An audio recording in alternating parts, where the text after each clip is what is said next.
All Uh, right. So new events. What's going on? I'm going back to Matt's live. How are things? I was I in two studios at the same time. I was in I because don't I know. couldn't like I didn't hear from you, and I'm like, shit, he overslept. And then I made a new always stream, and I wanted to invite you. not very good. And then do you hear me? Is there a lag? No, I don't hear you. I don't No. think there's Okay. any lag. I don't know. Okay. Good. All right. How are things? Sorry. Yes, Yeah. I was snoozing, but at the same time, I was giving it a little bit of time for them to get set up because I saw they hadn't started as of yet. So It's okay. They were waiting on you. They're like, we yeah, can't exactly. launch. What time is it for you? 6:05. No, 6:16 now. Yeah, they were supposed to start up about 5-10 minutes ago.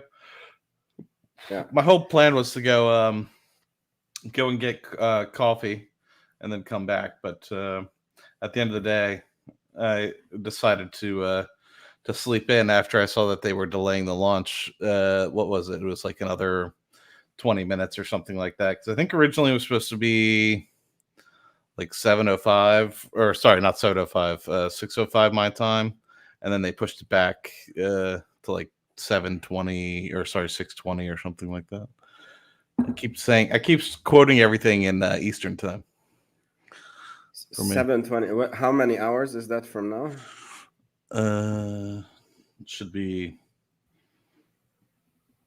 Shouldn't be too long. Should be imminently. Okay.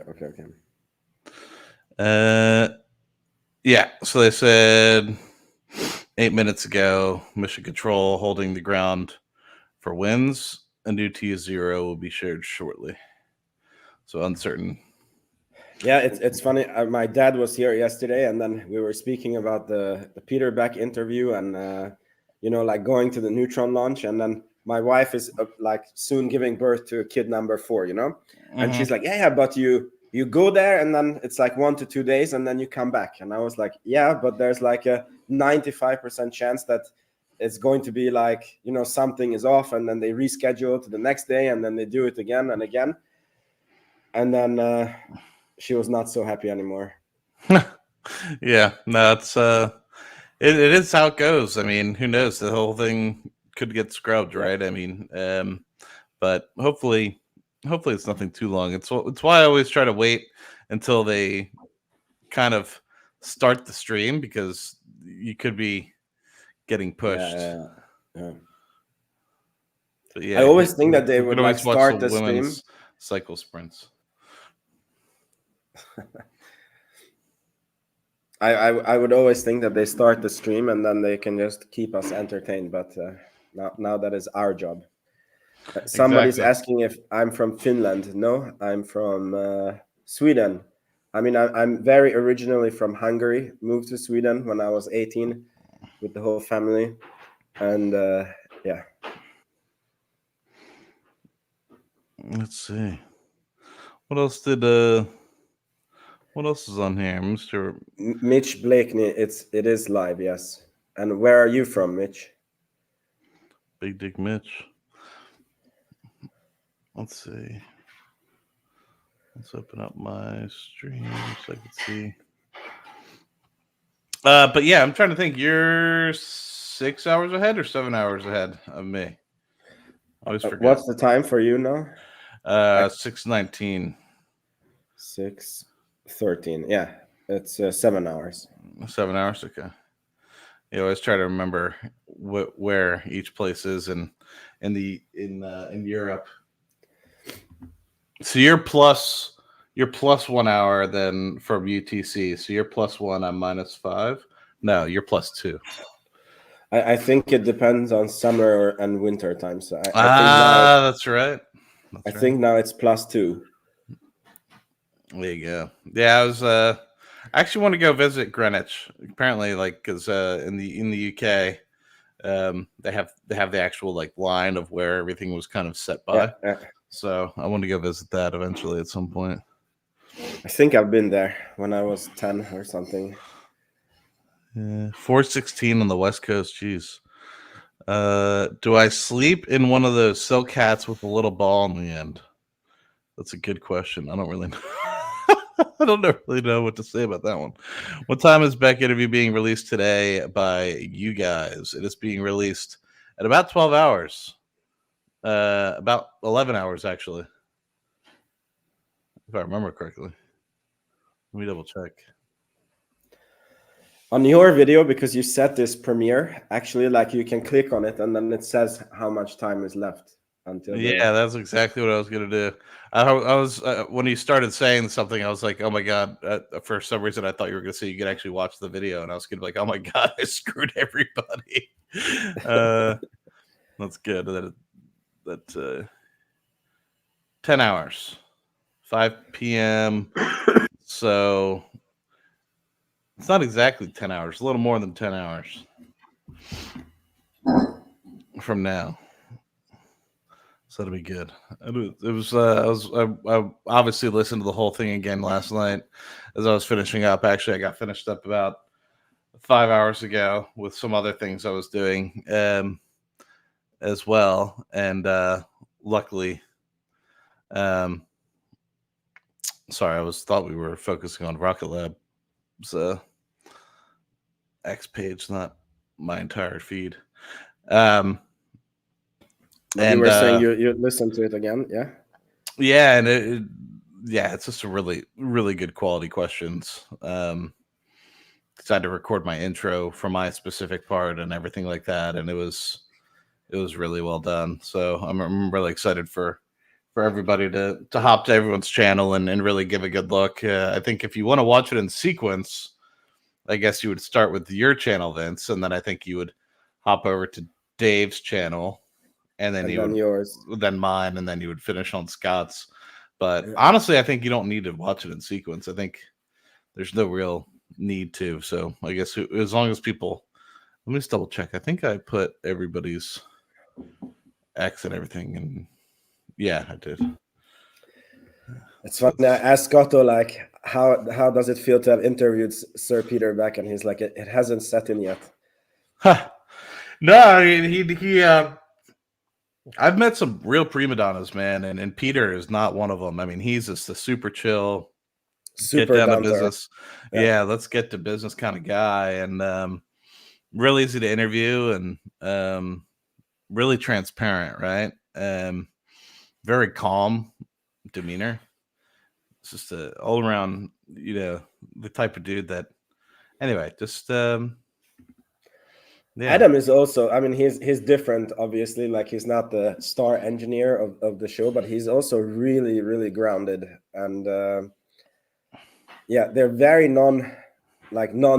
I don't know how to say it. Like, it's not fluff. Like, I was even thinking, like, some of the answers that he gave, it would have been so easy to just say, oh yeah, we're going for this, and he's like, no, he's like, I mean, it's easier after the interview to give color on some of the things, but like, for example, on the backlog, like, it would be so easy to pump it and then just miss the numbers, and it's just so real about it. That was a really good question by you, and I like it. It makes so much sense what he was saying, and it's so true. And I don't want to spoil anything, but yeah, I mean, his answer was so upfront, transparent. Yeah, he could have easily just been like, "Oh, don't you wait," like, and he didn't. I mean, he gave the most clear answer that you could have ever given about that. And, and same thing with everything. Like, they were transparent when they didn't necessarily know. They could have easily put on their Silicon Valley hats and been like, "Oh yeah, just you wait and see. We're gonna pump everything up and everything's going to the moon." But at the end of the day, the Chris Camp hat on. Yeah, I didn't want to say that, but yeah. But yeah, no, you're 100% right. I mean, you see so much in the world these days where you're just like, can't you be a little real about some of these things and humane rather than anyway. But yes, they unfortunately they didn't have all the time in the world for us. They only had 45 minutes for us, which is why we combined the interview. But I think actually it ended up probably being a better product because in one queue we didn't collaborate with Dave and them, and there's a few others that got interviews, and it really allowed us to tackle as much ground as we could, because there were a few of us that overlapped in questions, and so it allowed us to either tailor the questions a little bit. So it was really cool in that respect. I think we all wish we had a little bit more time. There was like 2 or 3 more questions that I could have asked. What I wish. I think it was somehow like there was a lot of changes like up to the last second, because it was like, you and me were going to do an interview, and then Dave was going to do an interview, and then it was like then we were all mixed together in one big interview, and then we had to like collab on the questions. And I just wish that we had like 1 to 2 more days to because it was like so close to the earnings for me that it's like you didn't have time to fully digest the earnings. I remember. Yeah, I know what you mean. Yeah, it was a kind of a whirlwind in that respect, but I think overall, I think we did really good. I think we did really good. I was impressed with all your guys's, like, not all the questions, but everybody had questions where I was like, damn, that's a really good question. And like, for example, this backlog, I like, because Wall Street, I honestly think that Wall Street doesn't believe them that they can develop neutrons so fast and so under the budget, right? And then sorry, it's not the backlog, it's, I don't even know who asked them this question about like how much they have spent on neutron so far, and I'm like, how come nobody asked them that question? Because it's so relevant. Because if they are like, we think the budget is 300 million and then we already spent 290 million, then you're like, okay, it's complete BS, right? Yeah. But if it's the other way around, then you're like, I'm not gonna spoil the answer, obviously, but yeah, I think that was a Dave question. Yeah, and I like you said, I don't think I've seen in the earnings call many people ask that, but they did ask it at TD Cohen back in May, and that was right after 1Q, and I think Adam gave a similar response. I think obviously a little bit less, but less spent at that time, because obviously it was what three months ago. But yeah, you're right. I mean, it's not a very frequently asked question, right? I think the fact that it's not really readily available on the slides, and it's not like a standalone question that happens every single time is pretty surprising. Sorry, I just keep going back and forth. Yeah, because we didn't kick off. Yeah, no, I mean, because it's pretty relevant, right? Like, I mean, if Wall Street doesn't believe them that it will be 300 million and they think it will be 700 million, then it changes the whole picture for the whole company. Then they need to raise equity again, then so and then it's funny that they're not like tracking that, like how much have you, like it is. But I also, it was a Dave question. So it was only after he asked the question, I realized like how relevant that question was, Yeah, it's a good question. Yeah, everyone had some really good questions. I think the only other question I think I would have asked, which is more pie in the sky, I would have like made them dig, but we didn't have the time. And it was actually a question that I think I asked in 1Q, but I don't think it was provided in enough detail where I could be like, okay, I get exactly where they're headed, and I still want to know. It's I don't know if it's because they can't say, because it's so speculative and in the future, and there's so many steps and there's so many things that need to happen before then that like they probably couldn't answer this. They might be able to do off stream, but like it being like a public answer, they would probably and that's really like 20 years down the road. What do you foresee? Like what do you think is going on in this industry that you really see yourself filling in?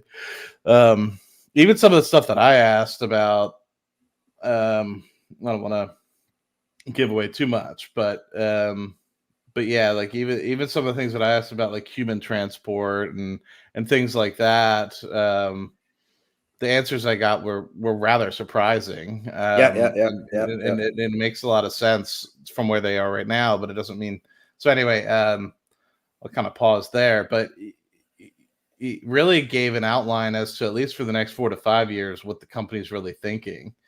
And so I think that the next 18 months obviously is very much shaped by Neutron, but I think the following like 36 months is really dependent upon the contracts we get probably in 2025, not only for Neutron but for Haste and also satellite construction.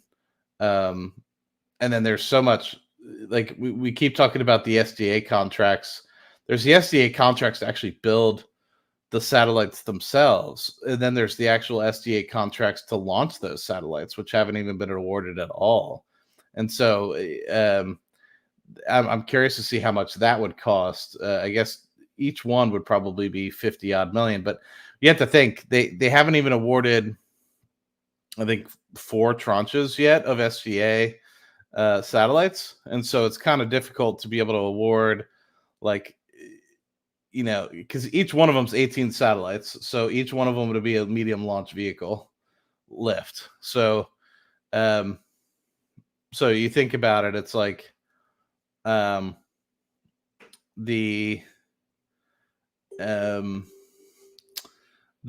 tranche number 2 that we had won for the satellites is 18 satellites.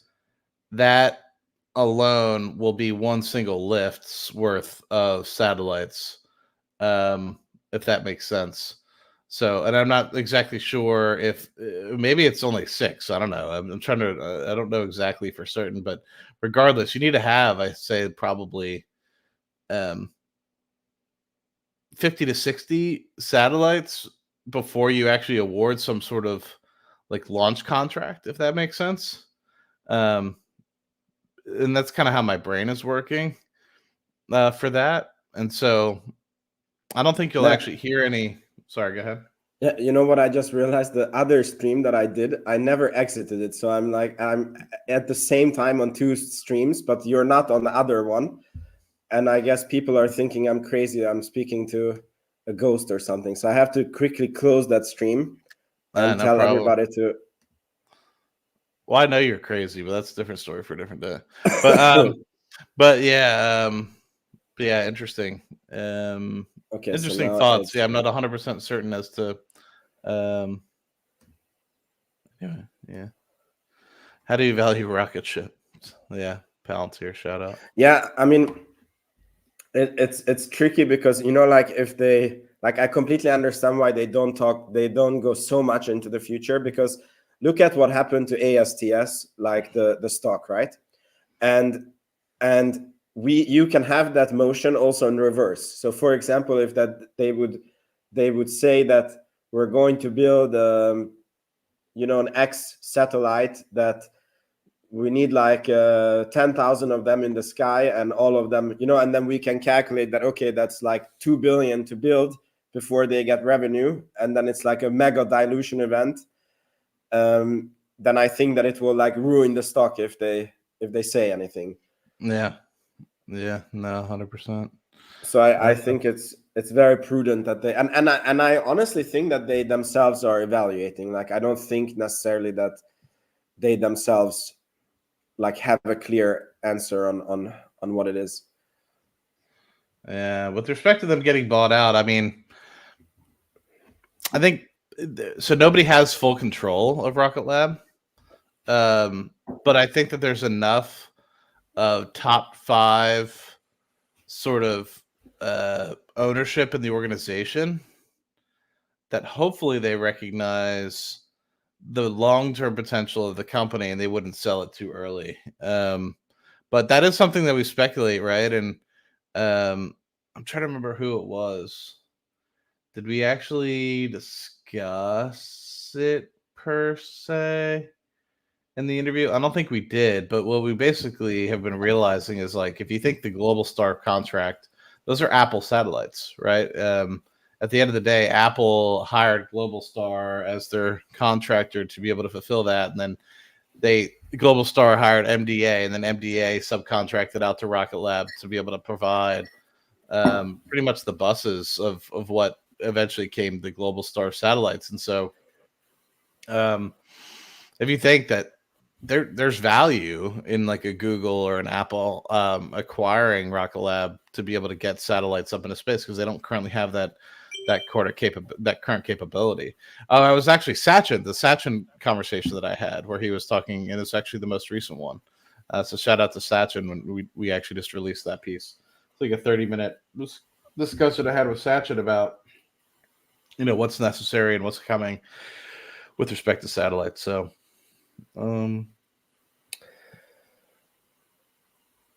yeah, just learned that Apple's in the space game.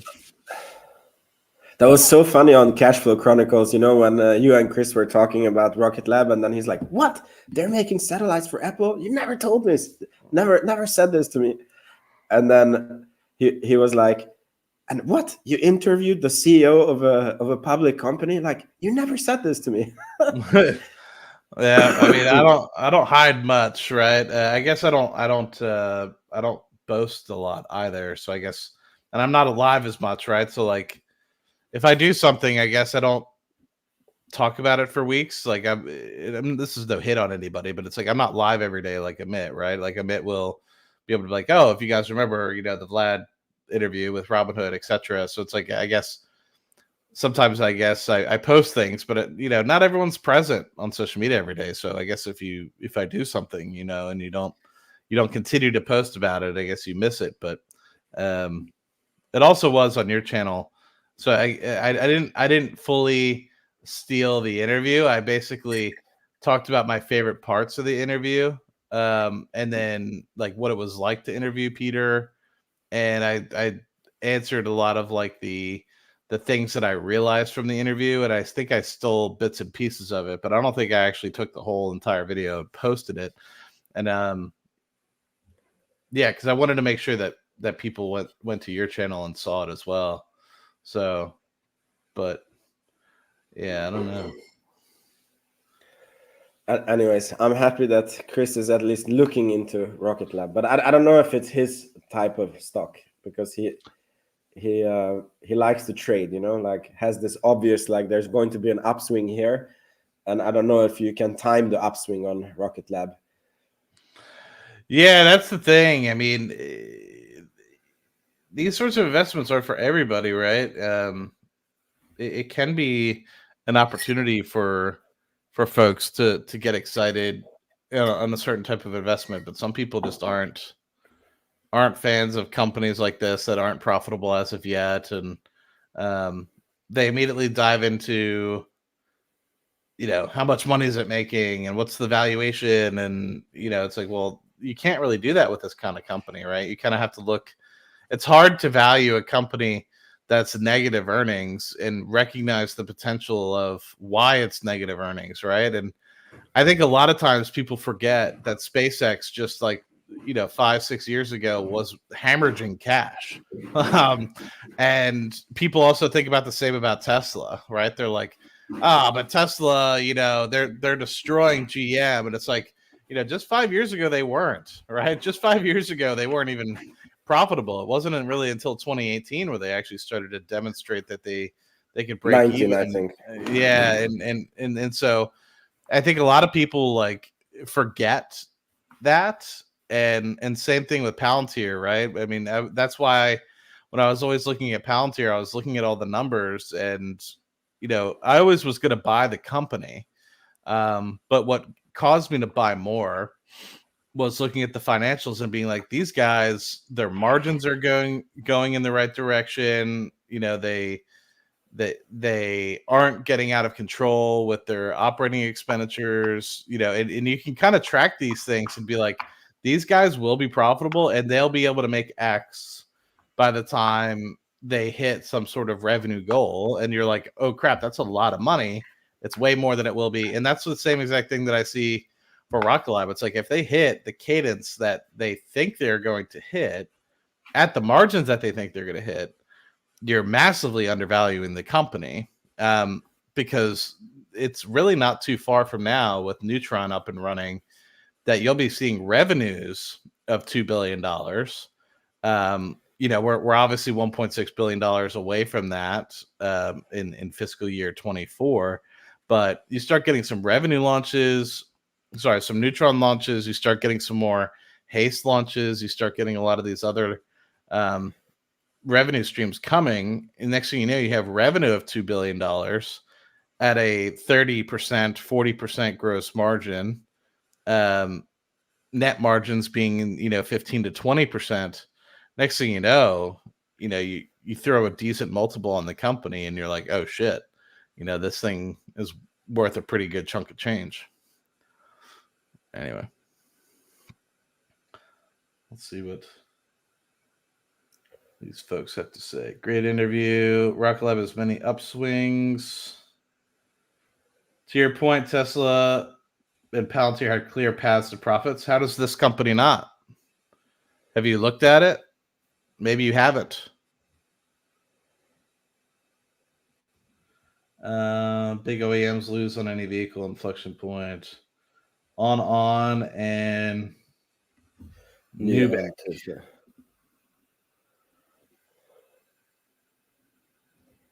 I think it's funny. People forget that like Tesla and everybody else had to raise money too. Like every company has to raise money. They act like Tesla was some holier than thou company.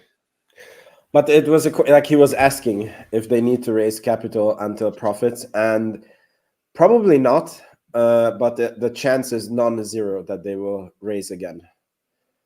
But I think that they can make it to profitability. Yeah, that's the thing. The Starship, I think, and that's part of the reason why I think that SpaceX doesn't go public, I think, is because they're able to outspend it. I think if you're right, Chris, I think if they were, a lot of people would question the reason why they're doing Starship at all, because they're creating a total addressable market, right? And when you have a company that's creating a total addressable market, a lot of times it gets slaughtered. Because it could go either way, right? But yeah, they're spending all the money that they're making on Starlink, you know what I mean, to be able to put that right back into Starship.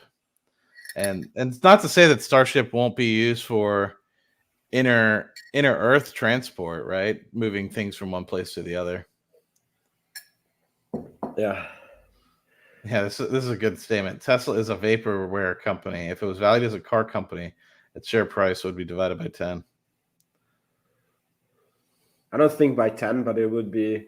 I think it would be like 60 or something, like the stock. I think 10 actually is an appropriate number. Let me pull up my most recent Seeking Alpha article. The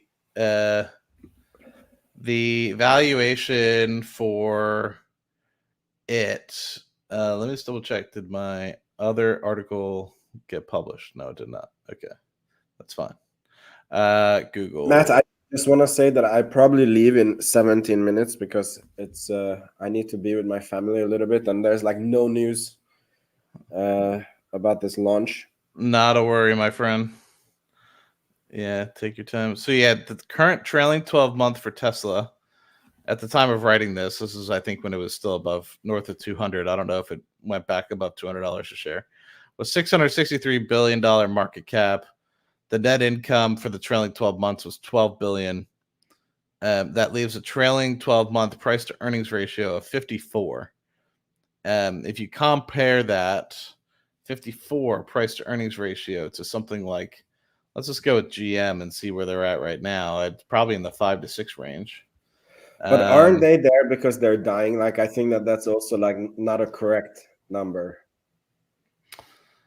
They're at 4 to 5 because it's auto is a cyclical business, and it's doing rather well right now. So generally, it climbs to 10 when there's a large sell-off in vehicles and nobody's buying. But actually, because of the market's actually doing rather well from a buying perspective, there has been some pullback on it, but generally speaking, auto always kind of hangs out between, I would say, 6 and 10 is kind of the sweet spot. Wow. for auto. That's super. Which is why like people are always just like Tesla's overvalued, right? I think SoFi is going through something similar, no? That like if you value it only as a bank, then the valuation is. Yeah, a little bit. Yeah. Yeah. A little bit like that. Uh, best vaporware company going. We'll see if Full Self Driving is vaporware at the end of the year. Yeah, been hearing about Full Self Driving for a while. Don't think it's gonna happen till Thursday. Oh, you mean the launch? Maybe. Let's see. Let me hit I refresh mean, here. no news yet since 36 minutes. Yeah, might give me the opportunity to charge my headset, get a coffee, a bagel somewhere, come back. You can leave the stream on. That shows Yeah, your empty seat. it just sees it like spinning. Uh, Yeah, like Joe Scott with the uh, music. but yeah.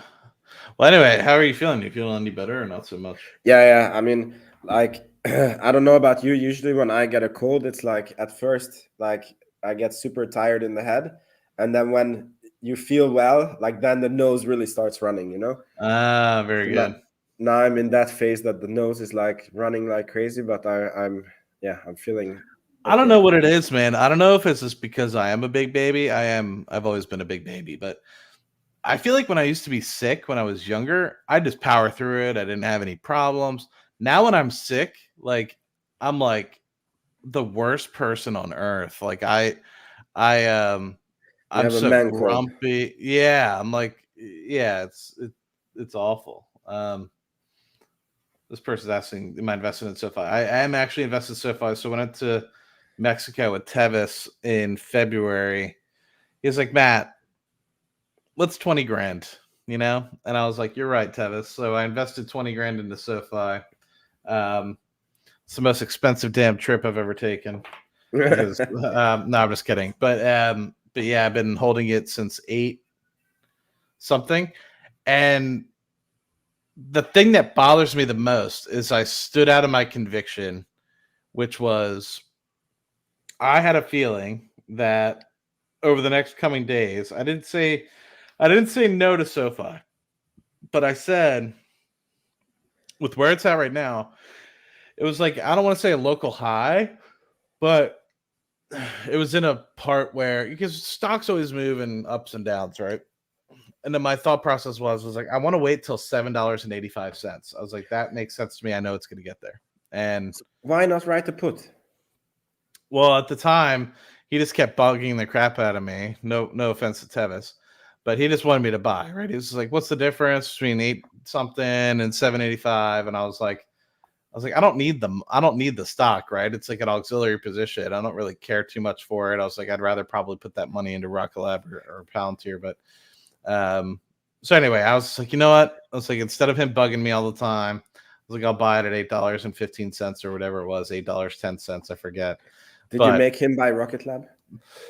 that's the problem. Is like he didn't end up buying any Rocket Lab, but I did tell the guy this resort was great. It was what was it, man? It was some place in Playa del Carmen, Riviera Maya area, and I'm trying to remember what the name of it was, but it was great. If I remember, I'll let you guys know. But it was great. The cabana for the pool's right there. The pool's right there. We just wake up every morning, we pay the guy $20, whatever it was for the cabana for the day.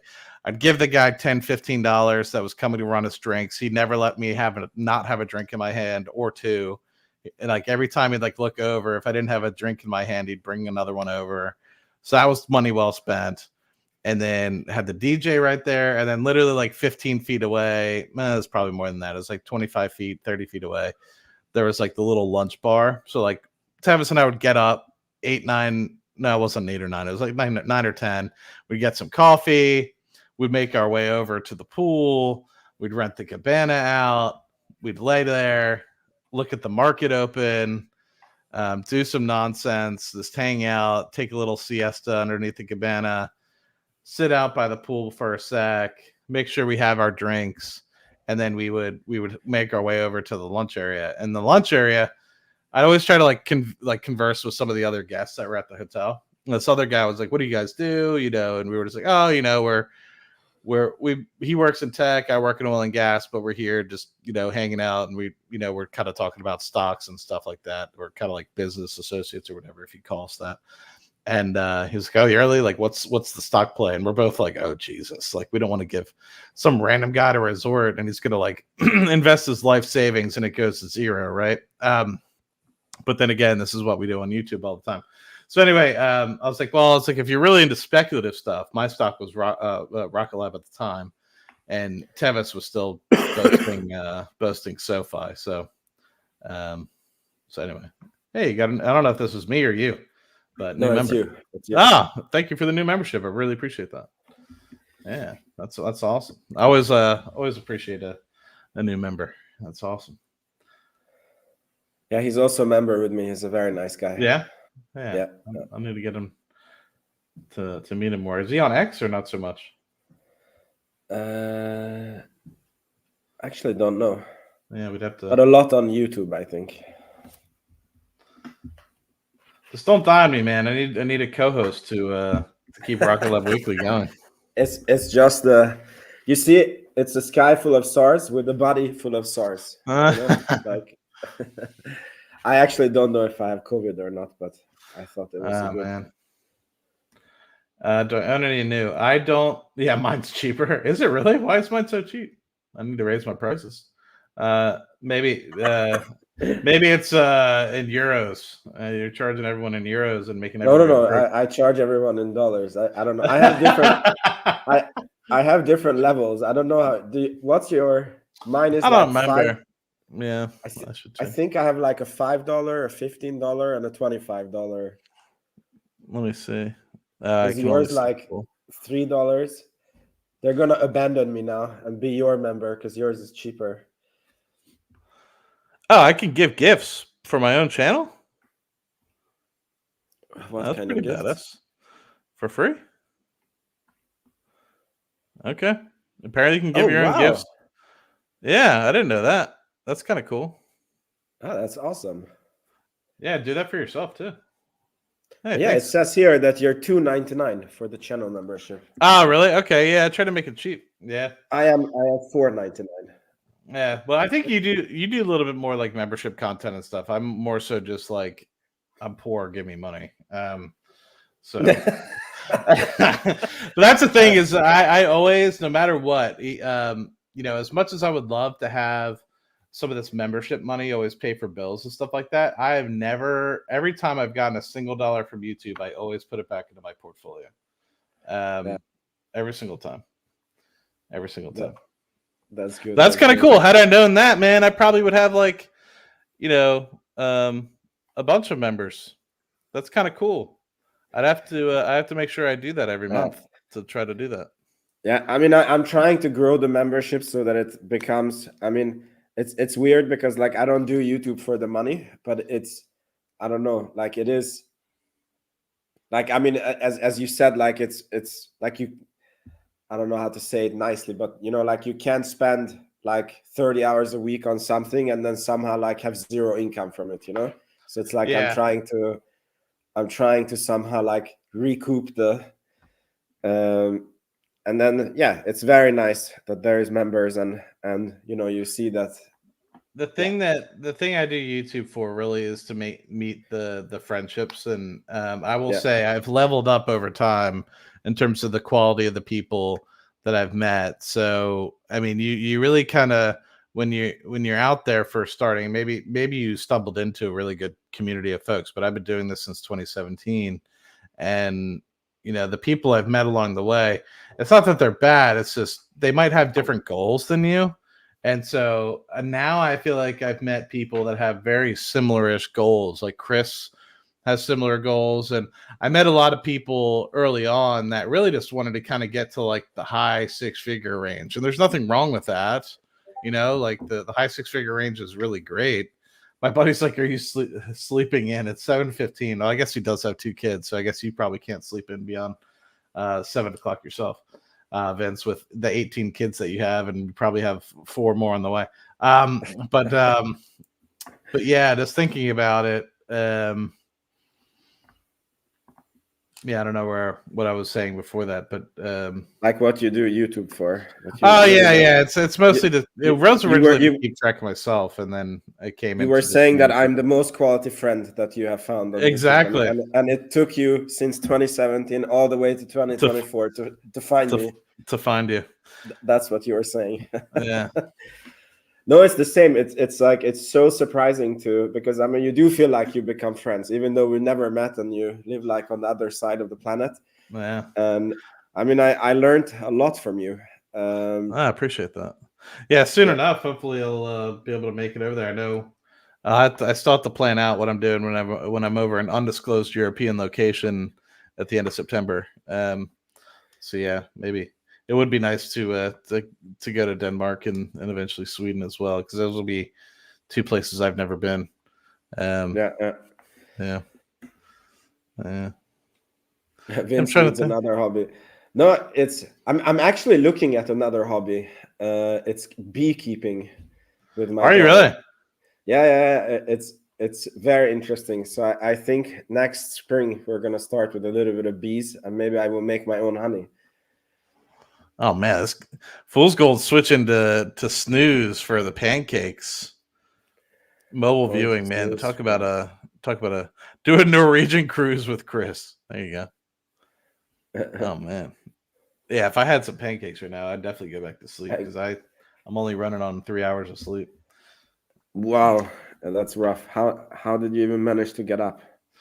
You called me. I think that was probably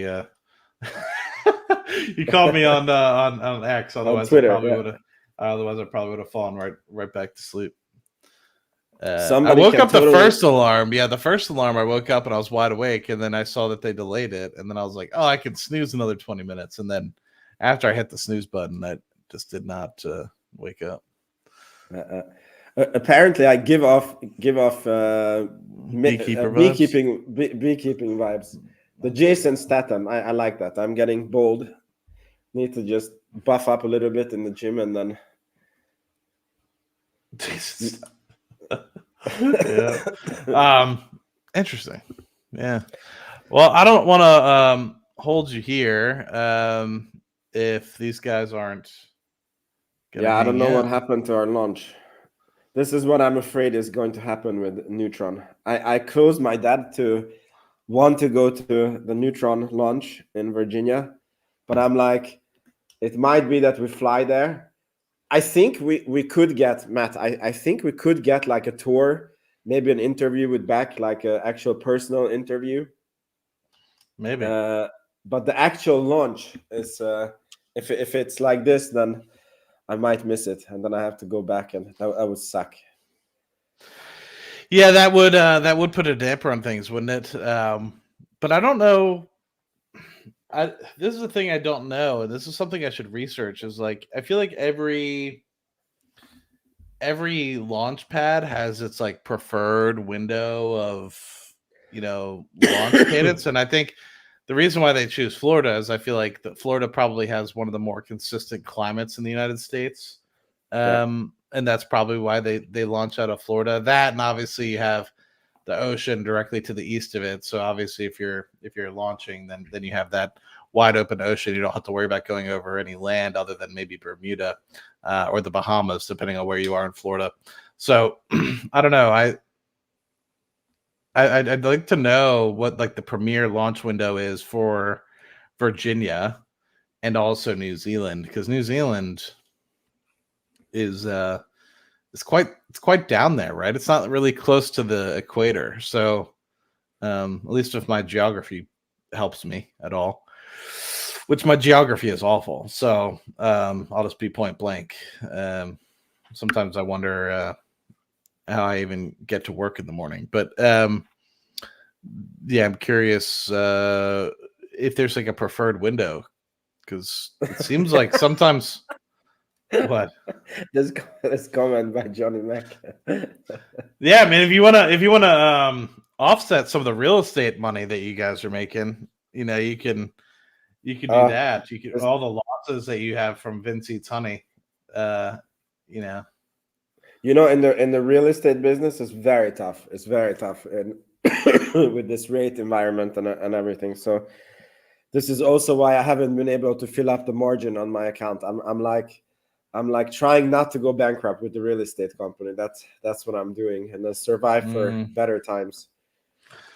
Yeah, that's a tough one. I'll have to.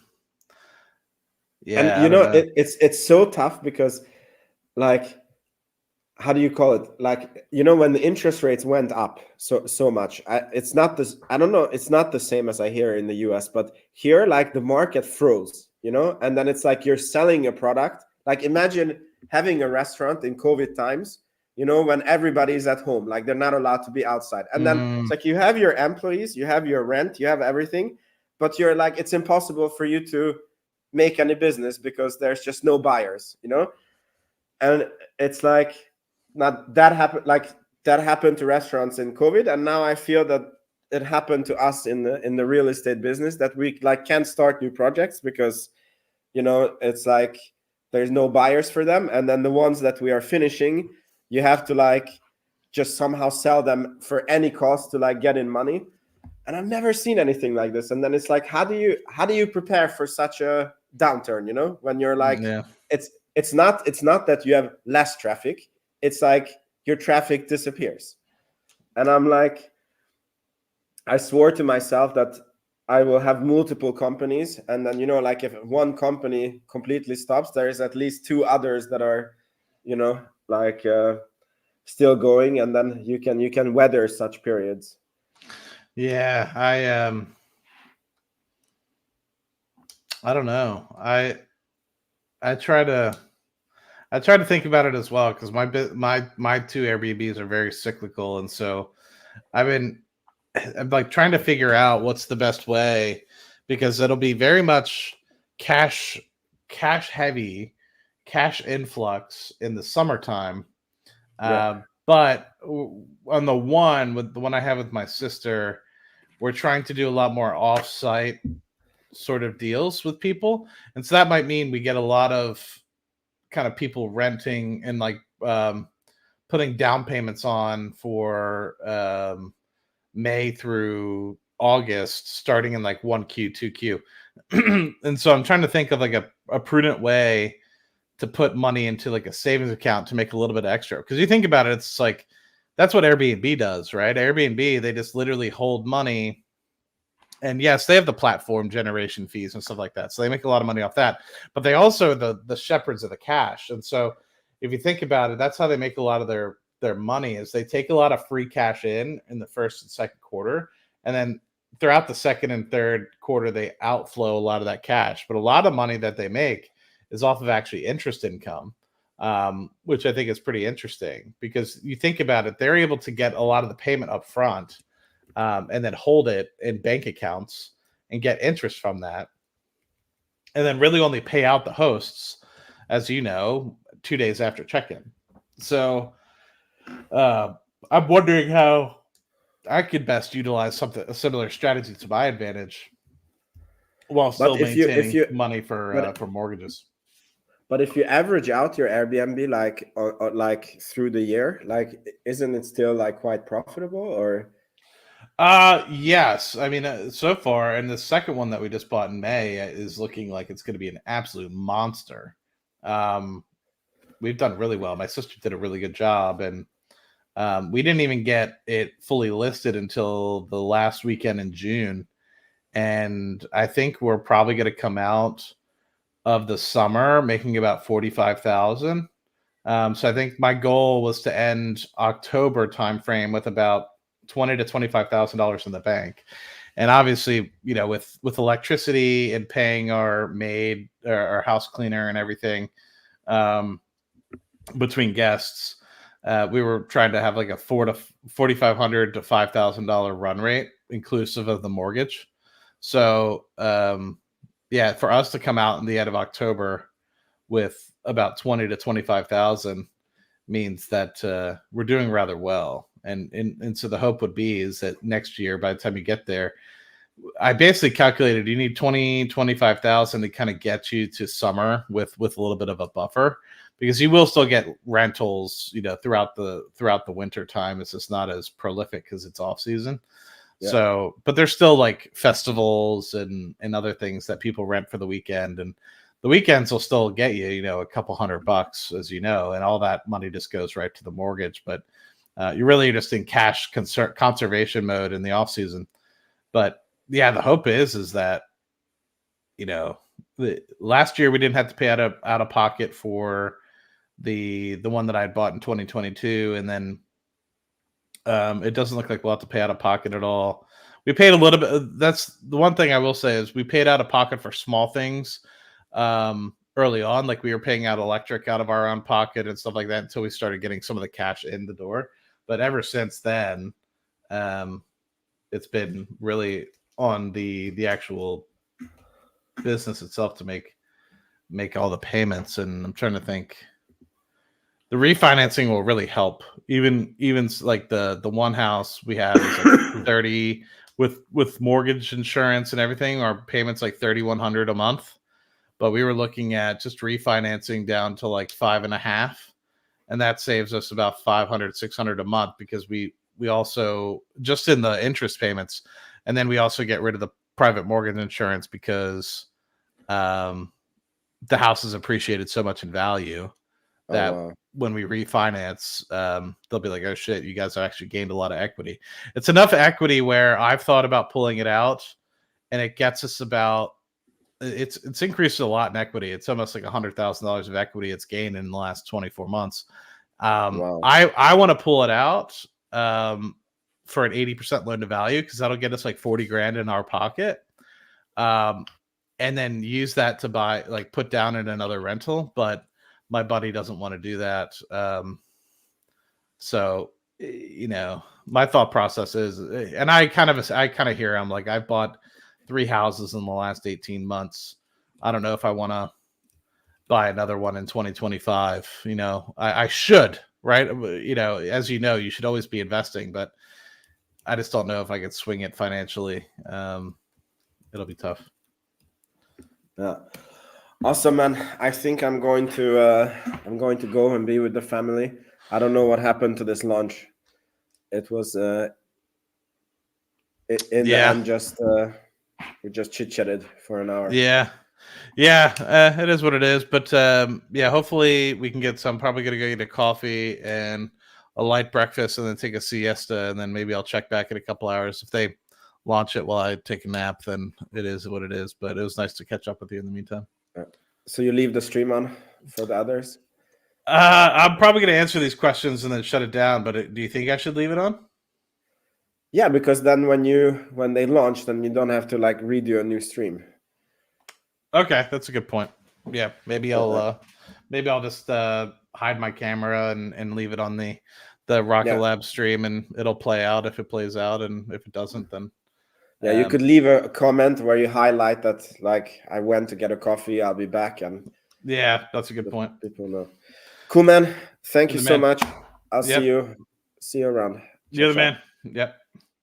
All right, so I'm gonna answer a few of these questions. I guess I went off on a tangent about Airbnbs, and people had some questions. So yeah, Vince said his price target's 8. I'm sorry, I probably should have let him talk, because I'm sure he had some good thoughts. Can you search your specific Airbnbs, Matt? Yeah, I mean, my Airbnbs are public. I just don't want to do that on stream because, you know, for some reason there are some people out there that want my demise, believe it or not. Yeah, you know, if you ask me in DMs and stuff, maybe I'll give it to you, but I don't want it to be public because then people can back the address and then, you know, can mess with the house and stuff like that. It's one thing if people, you know, book it, you know, because then I have their information and stuff like that, but just getting out the address freely. You know, I'm not saying that's what you're asking, but people can take the pictures, they could backlog it and put it into Google, all that sort of stuff. And I've had people in the past where I've given like a picture of the house and then they've backlogged it to Airbnb, and they've been able to take that picture and then backlog it to Zillow, and then they gave it out the address. And I'm like, why are you giving out the address? They're like, oh, this is such and such New Jersey. And you're like, Like what? Like I'm just trying to help people like with Airbnbs, and you're like giving out my public address. Like it doesn't, you know what I mean? Like it doesn't make sense. They're like, I don't understand how that's a problem. And I'm like, what do you mean you don't understand it's a problem? Like, do you want to give out your address? Like, you know what I mean? So I'm not saying that's what you're trying to do. I'm just, if you're really curious, I can give you the link off camera. Can you make the Airbnbs all inclusive? Add a cabana, butler service, you could kill it. I've so they're not directly next to the beach, but yeah, I've thought about, in the future, because right now it's kind of hands off, right? We have a cleaning company, we have a landscaping company, etc. There is some final steps that I would love to kind of do and make sure that like everything is spotless, because we've had people show up in the past and be like, cleaning hasn't been here yet, and unfortunately they're like misscheduled, and we're kind of going through some issues with that right now. And then also, just some small things like cleaning doesn't do, like check the grill and the propane, and so sometimes it's like, oh, like you'll end up giving somebody like $25 off so they can go get propane, stuff like that. All that sort of stuff. And so if I had the opportunity to do a little bit more checks, put a nice little bottle of wine in there for them, a little bit of hors d'oeuvres, stuff like that could really like make it a step up. Because right now it's like a nice average beach house that you would be able to rent, but I'd want to take that next step up, right? I'm not talking uber luxury, I'm not talking 800 thread count Egyptian cotton. I mean, the house would need some serious renovations for something like that. I just don't think the neighborhood and that environment really warrants it. But I could see a step up where people would really appreciate that extra step of, an extra nice little bottle of wine, and maybe some local beers, and that doesn't cost me much, but it gets me return customers. And the thing about return customers is if you have people book, a long time in advance, that means generally speaking, the demand for your property goes up. And if you have less open and available dates, you can generally charge more for those dates. So because it's like, oh, people really like this house, right? Like it's got really good ratings and it's already booked. So something must obviously be going well here, right? And people leave good reviews and people read reviews. So like it helps. Like I'm able to raise prices over time, because people will initially what am I saying? People will initially kind of book, and specifically for like months that we were still trying to price find, like May and June. So June initially we had like one flat price of like $350 a day for the whole thing. And then we realized the beginning of June wasn't really getting booked. And so you actually probably want to have it closer to 300, but towards the end of the month, you probably want to have it closer to 400. But by the time you get to July and August for our first property, you want to have it July, August, you want to have it at 475. I think we started at 450, and then the weekends were 500 or something like that. And now we've moved it to like 475 and 525 for the weekends. But yeah, like by the time you get to late June, everybody's off from school. People are starting to go down to the beach, because really the season opens soft launch Memorial Day, but people are generally speaking still in school in May, throughout the majority of May, unless you're in college. So yeah, anyway, we've kind of got it down to a science, but we're still working.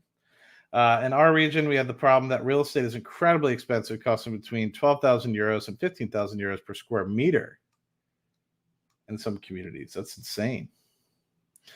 Because I think a meter is 9 square feet for like 10 square feet, something like that.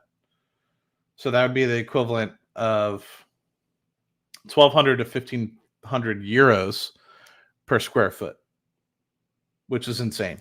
Because I think our current place gets Zillowed out at about 400, 420. And our other property, which I'm still trying to understand, is 2.5 blocks north. And for some reason, Zillow only wants to give us $250 a square foot. So almost like 50% less, 60%, sorry, 40%, 40 to 50% less than our first property. which is interesting because our first property is about 1,300 square feet. I don't remember. It's either like 1,200 or 1,400. I don't remember. But if you look on Zillow, they say it hovers around 495 to 510 as the estimate, and that's also what I'm kind of seeing is like for price per square foot is kind of getting the 400 to 450 range, and plus it's an active Airbnb that's generating good money. So if somebody were able to get it at a reasonable interest rate, 20% down payment, they'd be able to print money on our house, just like we're doing really well. The only problem is we just wish we had a little bit better of an interest rate, and we only put down 10% initially. So if we had put down 20%, we'd be making a little bit more money. It's not to say that we're not doing well. We're doing really well. It's just all the other costs as well associated with running a business. But yeah, with 12,000 euros, 15,000 euros per square meter, that's just tough. That's really tough. Only accessible to very wealthy individuals who can afford a property in a beautiful area. Yeah, it's Stockholm, maybe. Yeah, South Tyrol. I don't know where that is. Stage 2 is mostly built there. Apparently, 80% of New Zealand's carbon composite industry is now employed by Rocket Lab. Makes sense. I'm going to find them and devote my life to becoming a ghost of your Airbnbs. Just like walk around with like chains and a lantern, scaring the crap out of my Airbnb guests. Who are the people, Matt? Give me names. I think I blocked the majority of them, and they found me. They messaged me on a different account. And they're like, "Why'd you block me?" And I'm like, "Because you're giving out my public information." And that's when they started messaging me like, "I don't understand why you're upset." So, yeah, they're crazy people. They just don't have like, I don't know, lack of, which is kind of funny because like when people were like, "Oh, what street was your house on in what city?" And it's like, do you want my mother's maiden name and social security number as well? Like, well, what else do you want from me? Like, how open do I have to be on this platform? And then people still say I'm making up numbers. It's like as if I have, I work a full-time job and I'm doing as much as I can on YouTube as I have all this time to Bernie Madoff my way to show you guys that I only have like $2 million. You know what I mean? Like if I wanted to Bernie Madoff my way on YouTube, I would say I have like 10 million bucks or something that's like absolutely, like, oh my God, I got to follow this guy. He's got 10 million. It's like, no, I'm not going to Bernie Madoff my way to show you, like, you know what I mean? Like it's so silly, the thoughts that some people have. We have an Airbnb, which we do pretty well, but we get crushed on charges. The charges are tough, man. I mean, 13 to 14% is what we've kind of seen. And, people really appreciate if you could figure out a way on YouTube, or not on YouTube, Facebook, what we've been able to do so far that we weren't able to do very well successfully on our first house, but have been very successful this year on the second house that we bought in May is, and this requires a little bit of trust.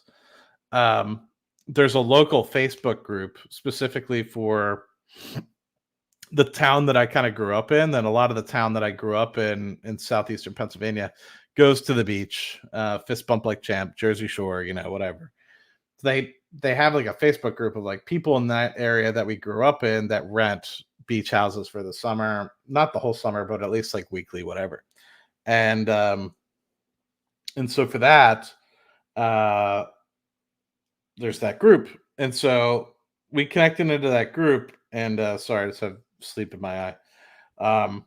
Connected into that group, and my sister did a phenomenal job advertising, and we got like 5 or 6 off platforms. And the thing that's nice about off platform is because you're saving them that service fee, you can kind of charge them a little bit more because you are taking on more risk, right? Keep in mind, and you can charge them a security deposit. So we charge a $200 security deposit just to like get it down. Then within 14 days, we expect the first half of the payment and stuff like that. And we have a whole contract listed up and to try to save us, and we're covered under insurance and all that stuff. So, but there's always incidentals, right? So, things like that. But so far this summer, we did rather well, but that's kind of the nice thing is you can get cash up front, right? Versus like Airbnb, people book and then you don't actually get any cash until they check in. So it's kind of nice because then you actually kind of operate more like Airbnb, where you're accepting that cash 14 days after the booking and holding on that cash. So you can actually pay bills with that, if you really wanted to. Um, Granted, you should have some cash in case they cancel, because we give them up to 14 days or something to cancel.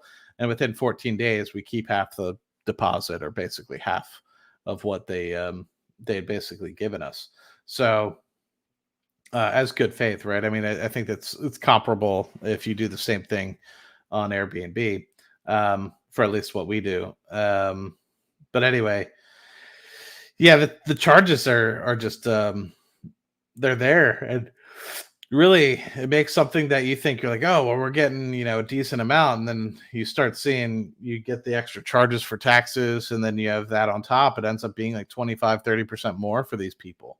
And so booking off platform, we generally take advantage of that a little bit. We say, and this might seem a little scammy, but you are taking additional risk being off platform, right? Because people can lie on their Facebooks and stuff like that. Like, you can do a little bit of research, right? And you can get their IDs and stuff like that. And if things match up, then you feel a little bit more comfortable. And once you get their checks and everything like that, and it doesn't bounce, it goes through, you feel a little bit more comfortable.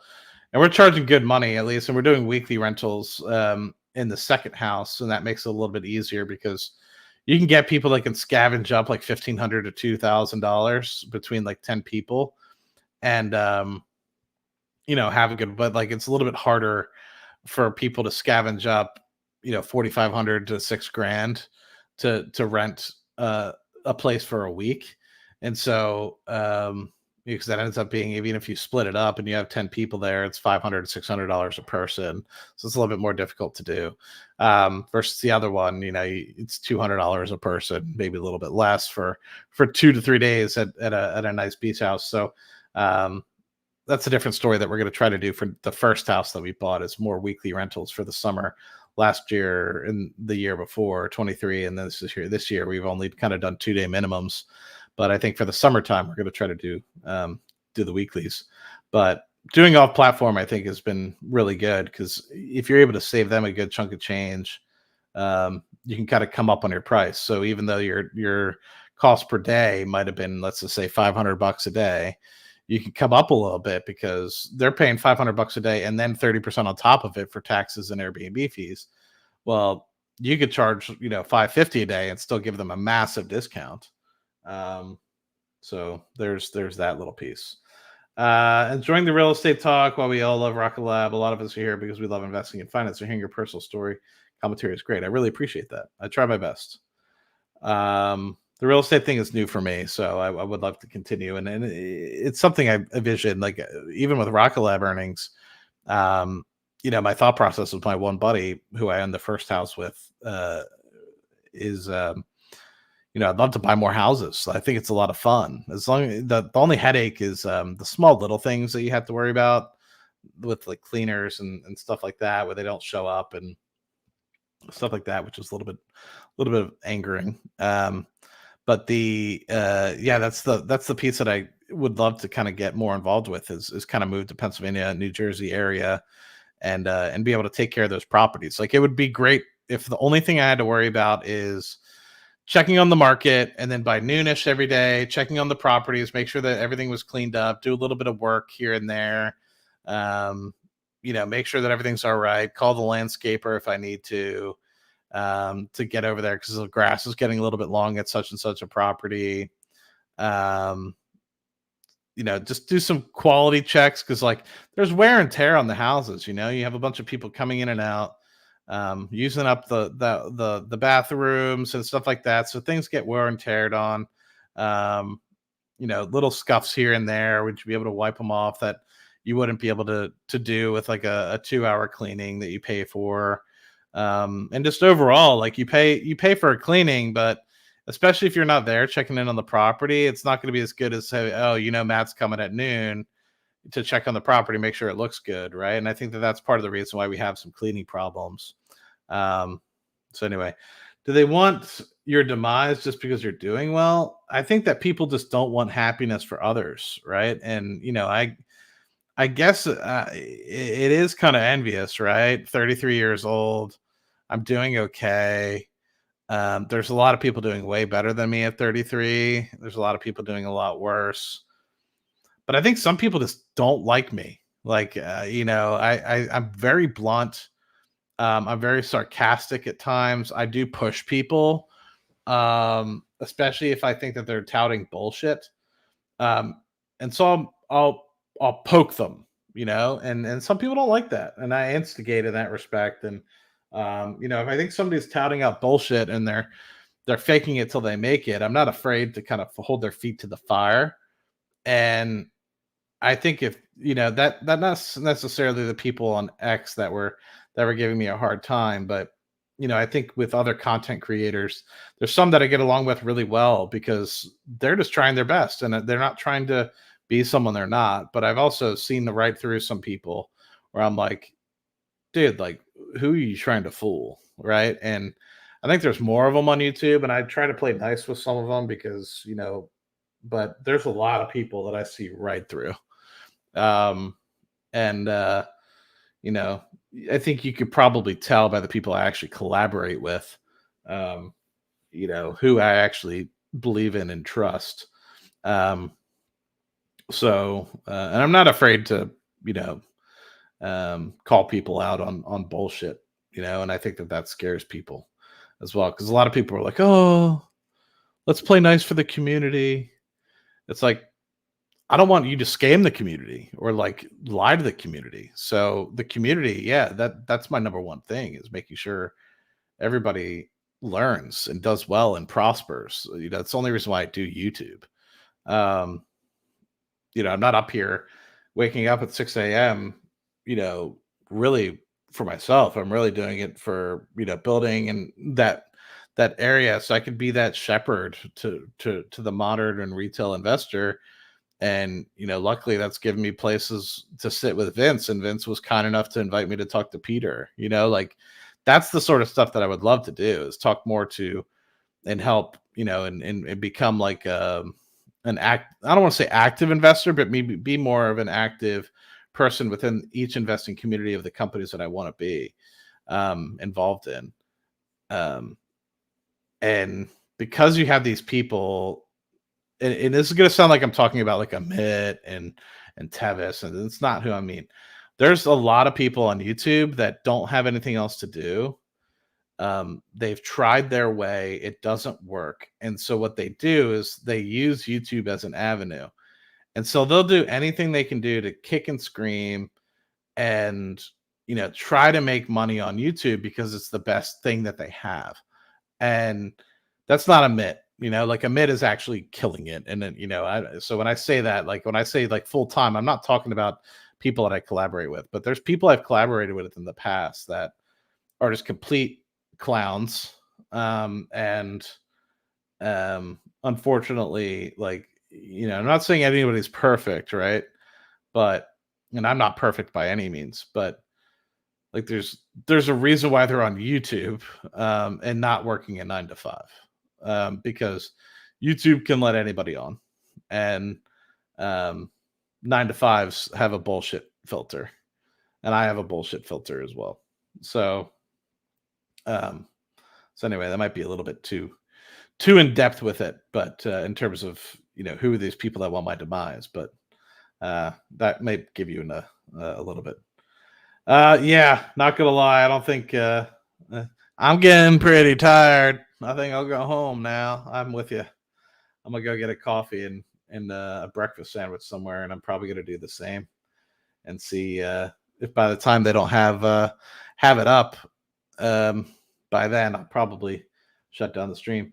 Outside of barbecue, food is way better in the Northeast. 150%. My buddies are like, what's the best thing about Texas? And I'm like, well, the Italian food sucks.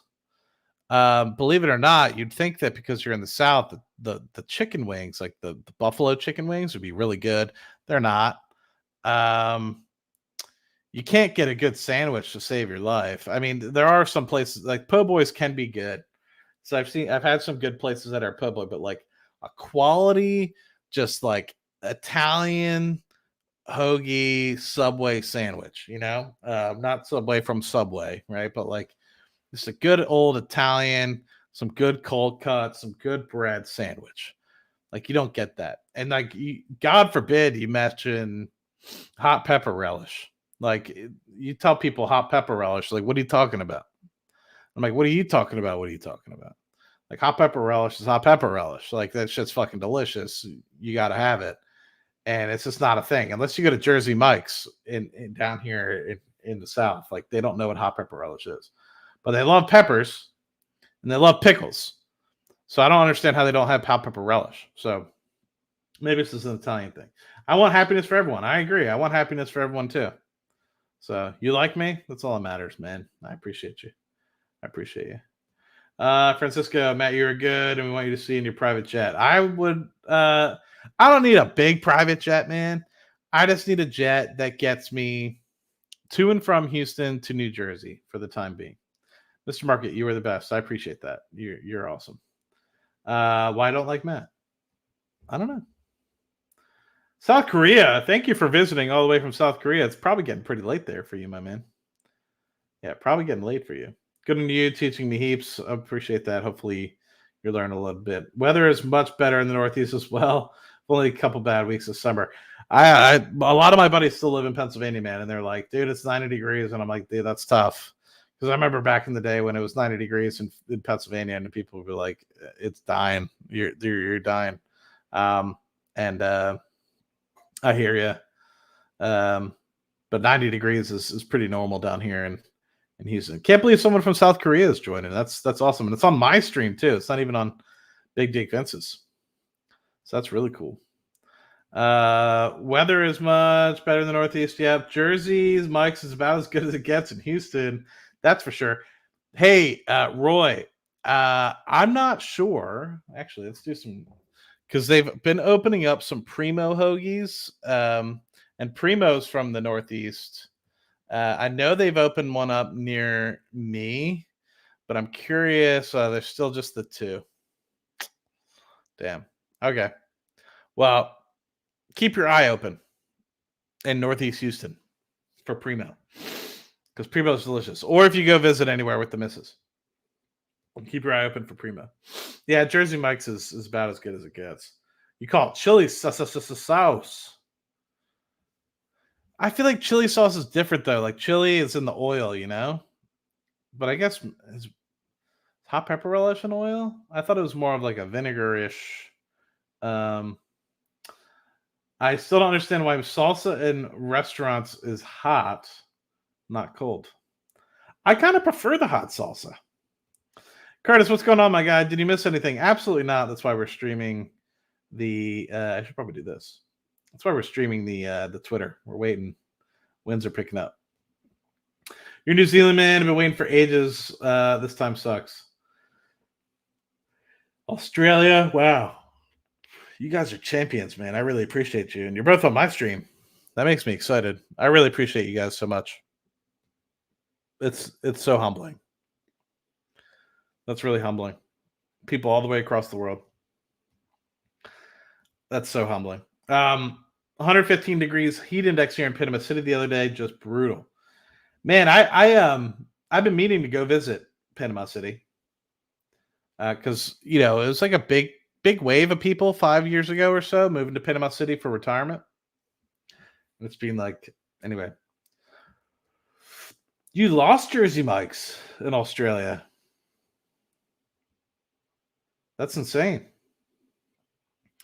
Yeah, the only thing about Primo, you got to make sure you got some strong jaw muscles because they got some hard bread, which some people like, some people don't. You kind of have to be in the mood for it. I prefer like a softer roll, like an Amorosa, or but Primo, they have some pretty hard rolls. 6.2 meters per second at Mejia, so that's pretty intense. Oh, new Rocket Lab tweet. Am I on the right?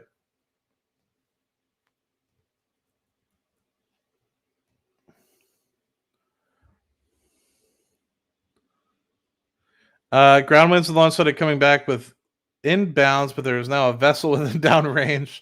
Once it is cleared, expected to issue new liftoff. Stand by for more.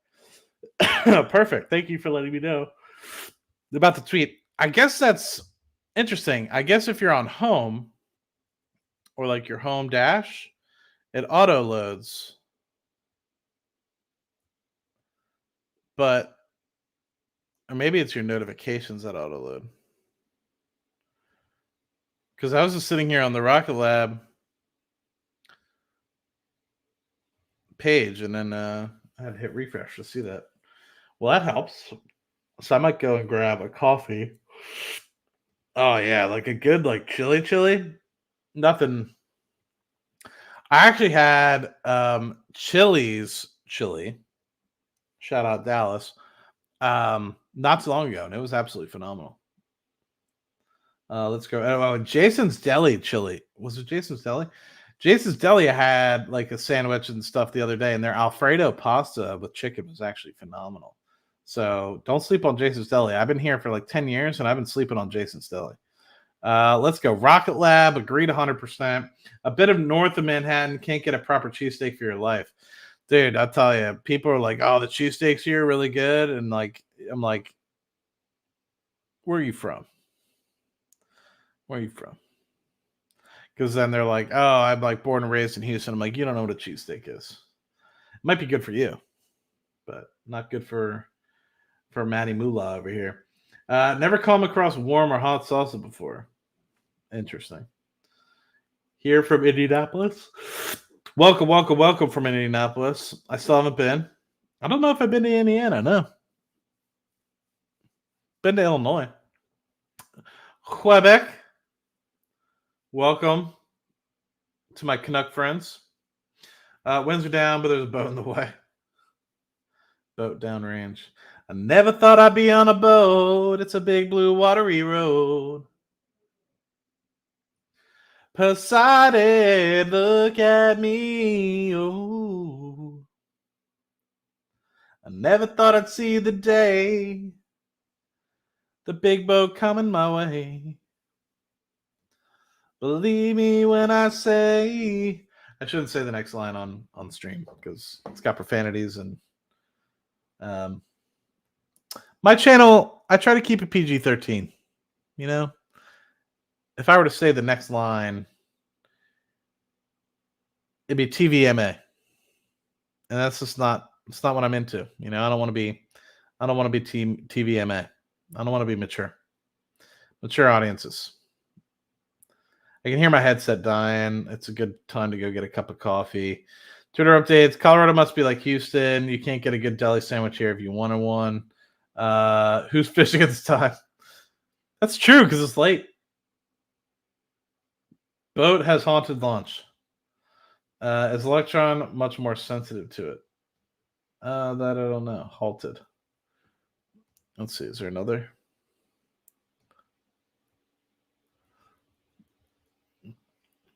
Yeah, I can hear my headset dying on me. Investor frame Belgium. The Southeast Asian food in Houston is legit, especially Thai. Maddie like Thai. Might be a good opportunity to go get some Thai. Not right now, but maybe later. Yeah, only meat pies and tomato sauce. Shout out Shapiro's Deli in Indianapolis, maybe. Now that's a sandwich. Update from the lab. My headset just died. Update from the lab of Rocket. Anyone following Dawn Aerospace? What's up with Dawn Aerospace?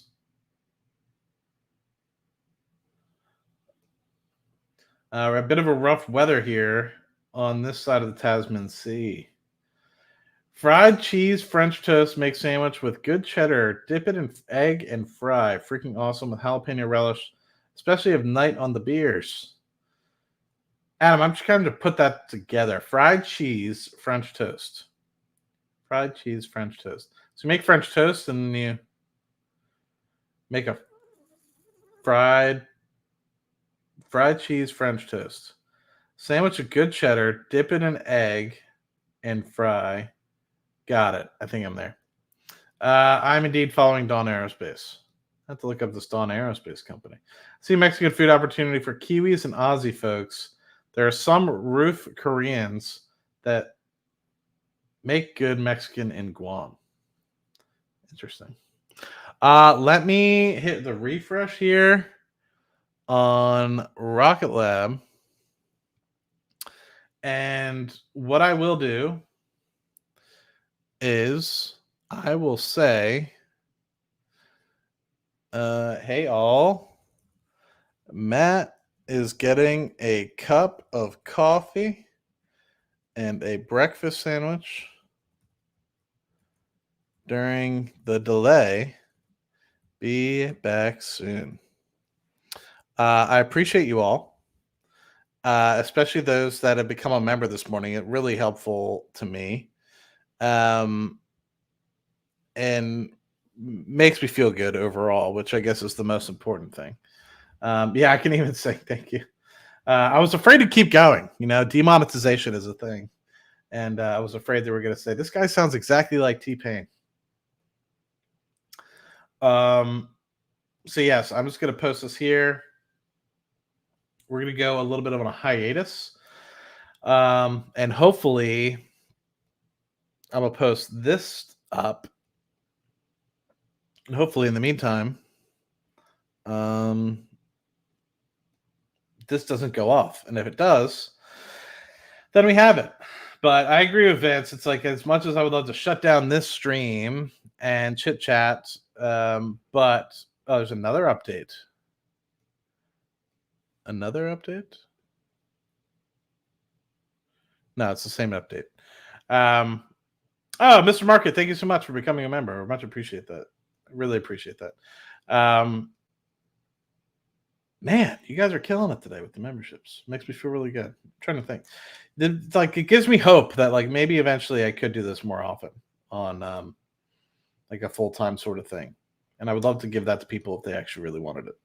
Now you can add Taylor Ham. There you go. Taylor Ham. I'm going to let this rest. I'm going to go get a coffee at Dutch Bros. I will say, it's not that I dislike the iced coffee at Dutch Bros. It's just I feel like I can't enjoy it. I feel like I chug it. It's delicious. But I feel like I drink it. I just chug it and it's gone. The thing that I like about hot coffee is that coffee makes me sip. And I can enjoy it. So I had this yesterday, which I need to throw this out. I don't know why I still have it here. Because I took out my trash from my office downstairs, and I forgot my trash can downstairs when I was making dinner. The hot coffee makes me sip, and it allows me to enjoy it a little bit more versus I'll be getting out of the parking lot from Dutch Bros and my drink is half gone because I literally just start chugging it. And I'm like, what the F, man? What the absolute F? But anyway, I appreciate those of you that have stopped by, the 34 of you in my show. It still says there's 66 folks on Vince's side. So if you guys could please follow me on Matt Money channel, that would be very nice and appreciated. Because I still feel like a lot of people go to Vince's channel. That's fine. I know Vince does a lot more Rocket Lab content than I do. But I also try to put out some content as well. So if you're enjoying the Rocket Lab content on Vince's channel, you like me, you've seen me over the past 40 odd episodes on Rocket Lab Weekly. If you haven't subscribed to me, please go ahead and do so. That would mean a lot to me. And hopefully, let me just do one last refresh to make sure I'm not going to go get a coffee right when we're about to launch this thing. Yeah, 12 minutes ago, update the ground winds. So I'm going to go get a coffee. And I'll hopefully be back within 20 minutes or so. You guys rock. And don't do anything I wouldn't do in the meantime. All right. I'll see you guys in a sec.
All right.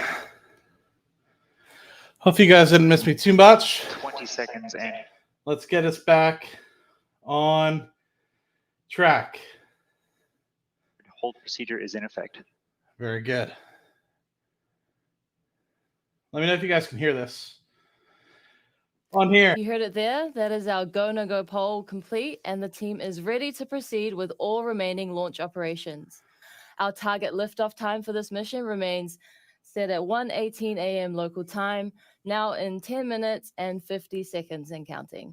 All right. Now, let's take a bit more of a look at our customer for today, Capella Space. Today's launch is our 5th launch for Capella Space to build out their Earth imaging constellation with synthetic aperture radar, or SAR satellites. SAR is a form of radar that is used to create 2D images or 3D reconstructions of objects and can do so in all atmospheric conditions, including in cloud-covered areas, both day and night. The payload on board Electron is a single Acadia satellite set to join Capella's constellation in low Earth orbit. The mission is headed to a 615-kilometer orbit today at a 53-degree inclination. Here's more from Capella about their satellites and their mission to provide SAR analytics for their customers. There's more to discover when we truly see our world. Connection, insight, change, the future. Capella Space is a pioneer of Earth observation. Using unmatched synthetic aperture radar technology, we go deeper to understand our world with every image and innovation. SAR is the future of Earth imaging, data, and monitoring, and it's here today.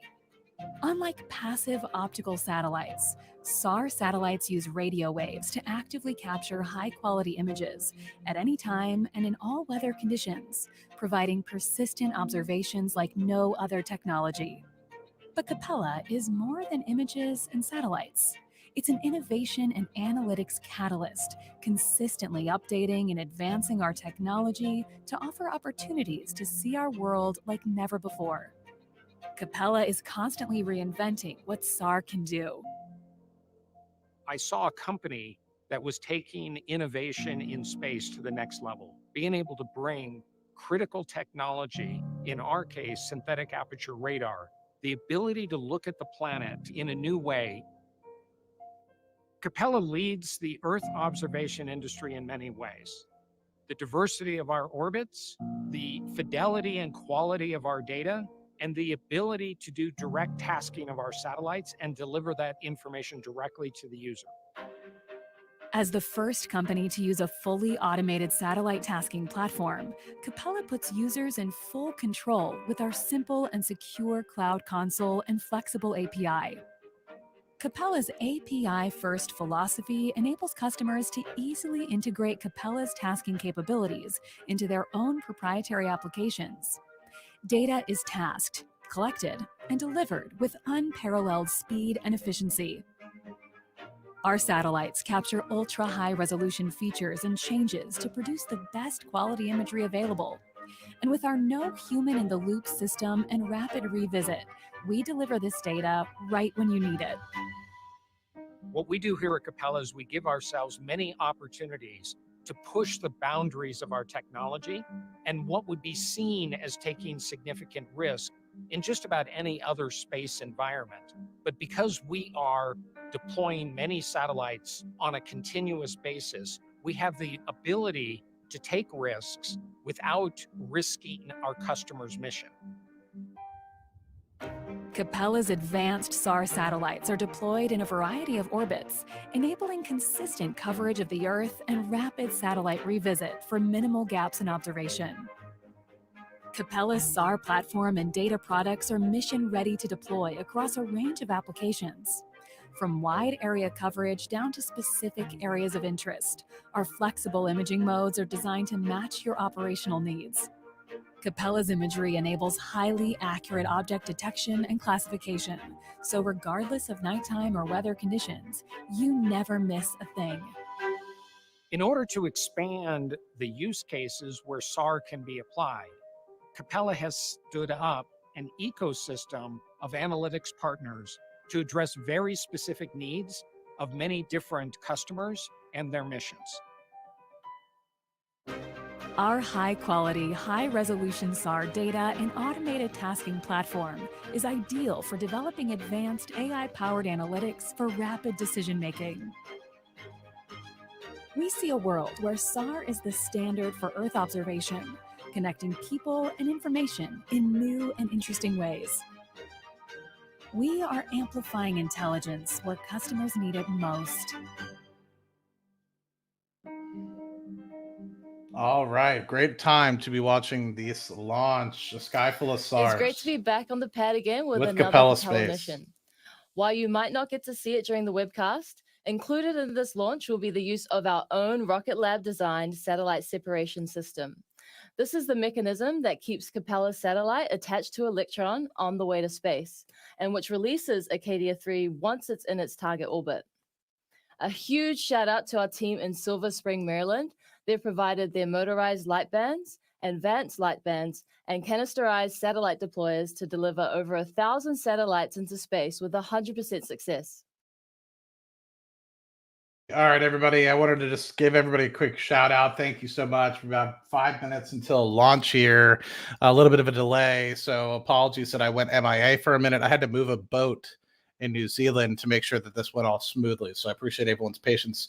And for those of you that are just waking up, I appreciate you waking up with me this morning. And for those international viewers, thank you for taking the opportunity to watch this launch with me. I know you could be on many other live streams right now that are very focused on space, but you're here with me, and that means a lot to me. Apologies once again, went to go get a cup of coffee. I wasn't actually moving the boat. I wish I was that important. I'm not. 4 minutes and 30 seconds till this sky full of SARs launch with Capella Space. Very excited to be here with you this morning. I would love to answer any of your questions in the chat box. Let's get back to the live stream. On the rocket where liquid oxygen is being stored inside the tanks. The liquid oxygen is stored at minus 173 degrees Celsius, and the cold temperatures of that propellant causes any moisture on the outside to freeze, which is why you're seeing those white bands on stage 1 and stage 2. At the bottom of that first stage are 9 Rutherford engines, each of them 3D printed and powered by batteries. With individual capability of up to 5,600 pounds of thrust force at sea level. Combined, the 9 engines produce about 50,400 pounds of thrust force to achieve liftoff. On the second stage is a single space-optimized Rutherford engine that powers the mission the rest of the way to orbit. 3 minutes, 30 seconds. Our propellant combination for our Rutherford engines include the liquid oxygen James just mentioned before, mixed with rocket-grade kerosene used across both the first stage and second stage engines. We're very proud of our Electron rocket, having launched for the 50th time just a few weeks back, making Electron the fastest commercially built rocket to launch 50 times. It's a huge achievement for the entire Rocket Lab team, and it was such a thrill to be able to experience it with everybody last month. Righto, glancing at the countdown clock, it is T-minus 3 minutes on the dot, and we're kicking into full gear. Shortly at T-minus 2 minutes, Electron's flight computer will take over the rest of the countdown autonomously. Liquid oxygen will continue to be loaded to Electron all the way up until T-minus 1 minute and 30 seconds. And that's when we should hear the call from mission control that the lock system is in recirculation, meaning that... All right, so I just want to take a quick moment. For those of you guys that don't know, we had the opportunity to interview Peter on Friday. Me, Dave, Scotto, as well as our friend Vince. You guys are very familiar with him. That will be going live at 6 p.m. Eastern time, 5 p.m. Central time for me. All 4 of us will be releasing our individual pieces of the interview, and then I guess we have to reconvene. I think we're releasing it on Monday. Maybe we should do it on Tuesday. I'll double check with those guys when we're releasing the full interview, but really good time. But let's get back to the launch, and we can talk more about it afterwards because there's a lot to talk about.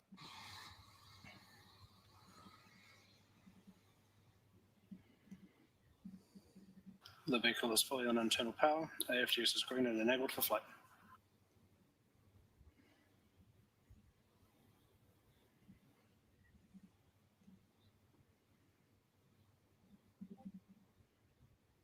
I appreciate the 47 of you guys hanging out, almost 50 of you guys hanging out for the launch with me this morning. I appreciate the delay, but we're back on track and we're about to launch this sucker. Box load is complete. System is in recirculation.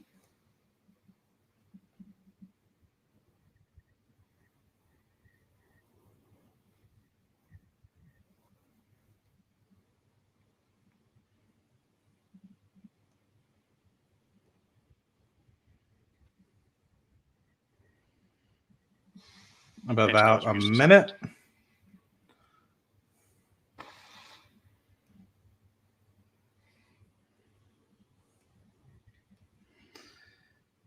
Yeah, Vince is just streaming my stream. So if you guys are interested in chit chatting a little bit, feel free to join over my streams. Vince was here earlier, but then with the delay, he went to go do some family stuff. So he just left it running. He figured he'd let me make me work for his money. That's a joke. I don't really care.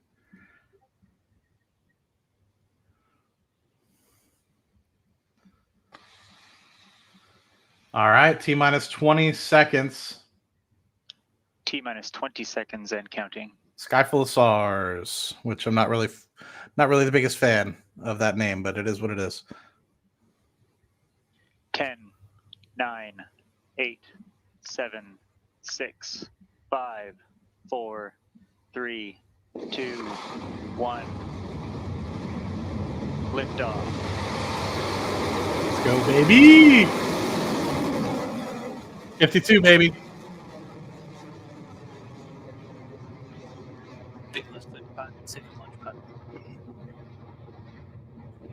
Nine Rutherfords right there.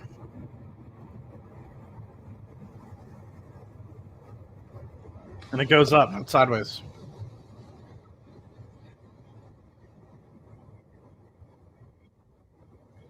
Electron has left the pad at Rocket Lab Launch Complex 1 and is soaring sky high on its mission for Capella.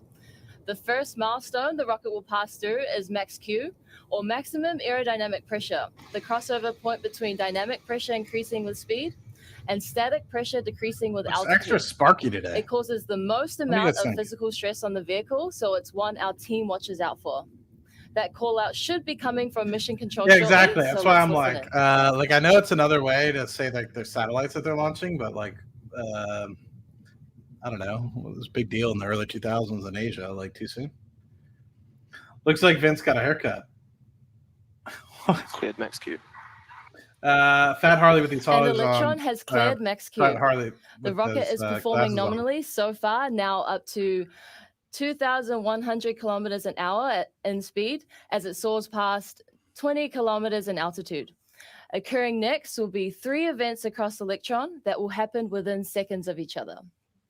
The first is MECO, or main engine cutoff. The power pack for stage 1, consisting of the 9 Rutherford engines, that's what I think, will man. I throttle feel like down it's extra, and then shut off completely. Extra sparky ahead today. of the second event, which is called out as stage separation. Welcome from Canada, That's my when friend. The second stage separates away from the first stage. A few seconds later, the third event happens, which is ignition of the second stage's Rutherford engine to carry on with the mission. You'll be able to see those 3 events happen in real time from the onboard camera streams, and those callouts should be coming from mission control shortly. Interesting. Yeah, I was just thinking it's like a little fiery, a little sparky. I'm with you, Turk. It seems a little interesting, but the funny thing is, my dad always told me, "Have you been confused with Jonah Hill?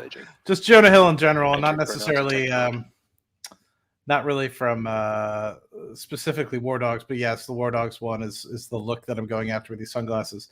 But my dad always wanted me to get like a Harley. Like, he always wanted me to get a Fat Boy because, like, I don't know." Confirmed. At the time, and he was just like, instead of getting a truck or whatever that I wanted to get, he was like, Stage get separation confirmed. Stage 2 ignition confirmed. There we go. Like, just get this $9,800 Harley. So a successful MECO, stage separation, and second stage ignition there for Electron. Telemetry data for that second stage shows it's moving at more than 7,800 kilometers an hour, now just about to pass 100 kilometers above Earth. There should be no blockers for the next milestone, which is fairing jettison, and that's when Electron's nose cone separates and falls away in preparation for the end of the mission. We might see those 2 halves falling away on the screen as well, so let's keep an eye out for that.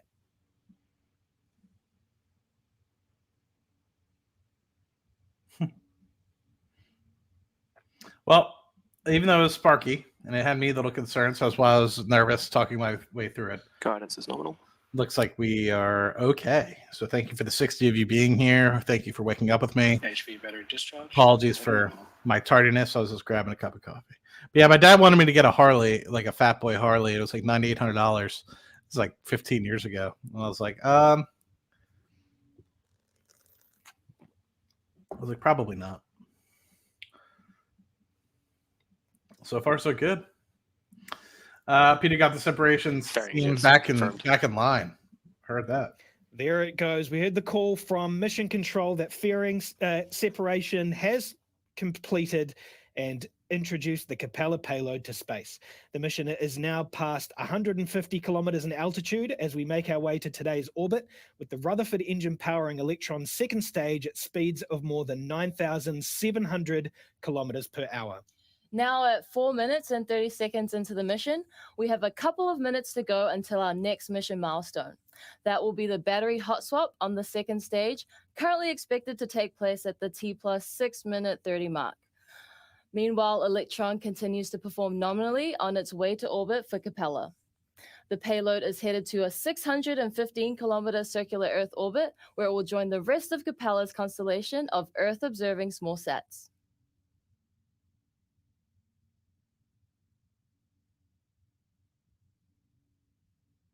Yeah, exactly. Battery discharge, nominal. Little bros and Rocket Lab in the morning. Never heard anybody. We're coming up now on the battery hot swap for the second stage Rutherford engine. This is an action we perform to make sure the engine has ample battery power to continue firing all the way until orbit. You should be able to see the depleted batteries fall away in place of the fully charged third pack shortly, which will be our visual confirmation that battery hot swap has been completed.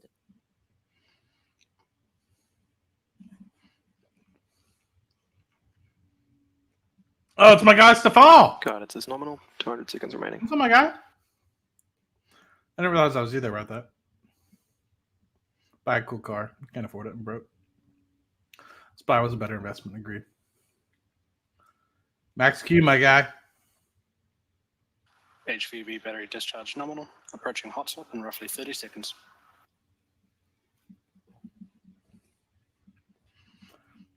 We didn't find out much about the mega constellation with the interview, but we did talk about it. We got a little bit more color, but rolling down. Not sure if communications is the biggest. It might be. And it doesn't necessarily have to be like internet and communications is different, right? You can communicate over the internet, but battery jettison confirmed. Internet isn't necessarily communication. That was the call that battery hot swap is confirmed. Now, last launch, we introduced some changes to our high voltage battery system, and that hardware is part of our Gen 2 batteries for the Rutherford engine. We redesigned the batteries to introduce more resilience into the system and to improve its electrical performance.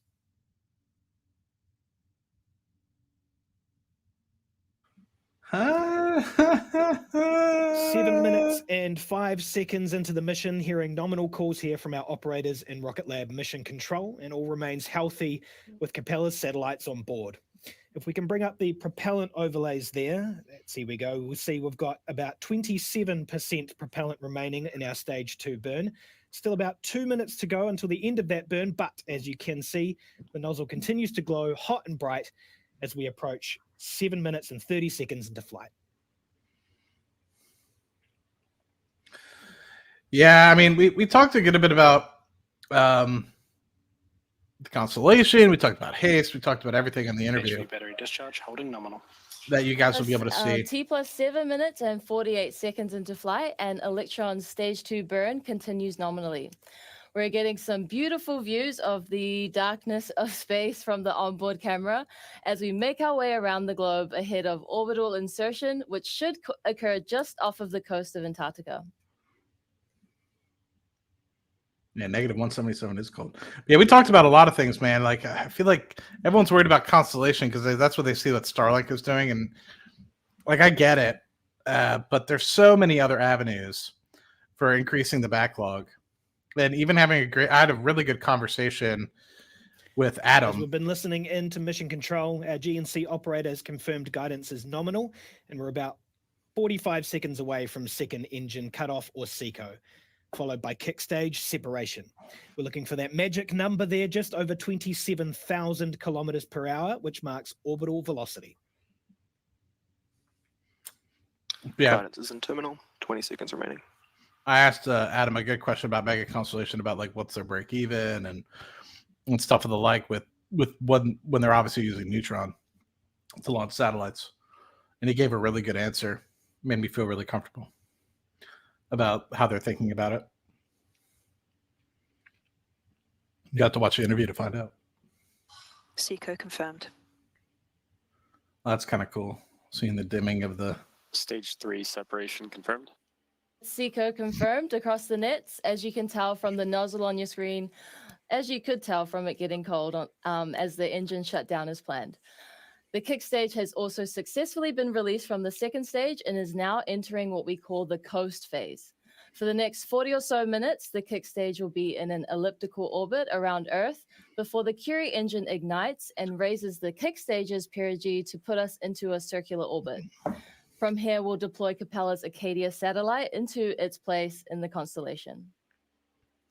And just like that, it doesn't take long to get to orbit once you've got 60,000 pounds of thrust behind you.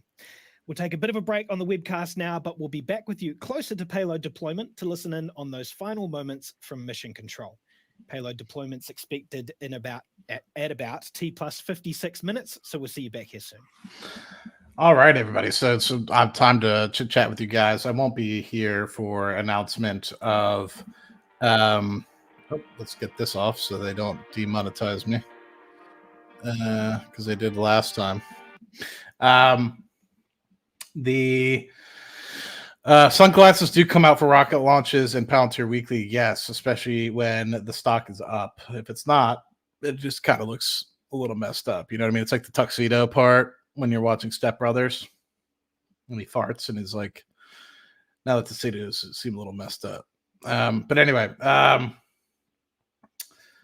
Beck and Spice were kind enough to interview with 4 of us YouTubers on Friday. Me, Dave G, Scott, as well as our friend Vince. So for those of you, the 50 of you, 60 of you that are watching on Vince's channel, that'll be posted here in a little bit. Actually, let me share that screen. I think I have it up here somewhere. Let me see. So it will be a premiere here. Let's see, right here. A premiere here in about 8-9 hours or so.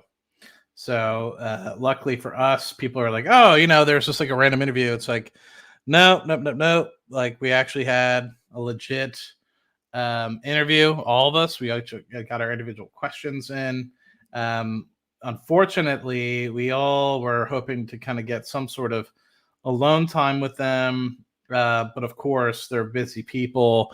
And so they asked if we could spend 45 minutes with all 4 of us and be able to figure out the logistics of that. So we were able to professionally collaborate as a group. And I think actually ended up as a really good interview, because in that respect, we really had to collaborate and figure out what questions we were going to ask. And so it was a really good opportunity to chit chat with the other folks. And we all have our own individual reasons and questions and thought process and perspective as to what's important for each of us here as investors. And so it really allowed us to understand what's important to one another, and it really allowed us to see it. But I think in terms of that being released 8 hours from now, so that's 5 p.m. Central, 6 p.m. Eastern time. So for you guys on the West Coast, that's probably 3 p.m.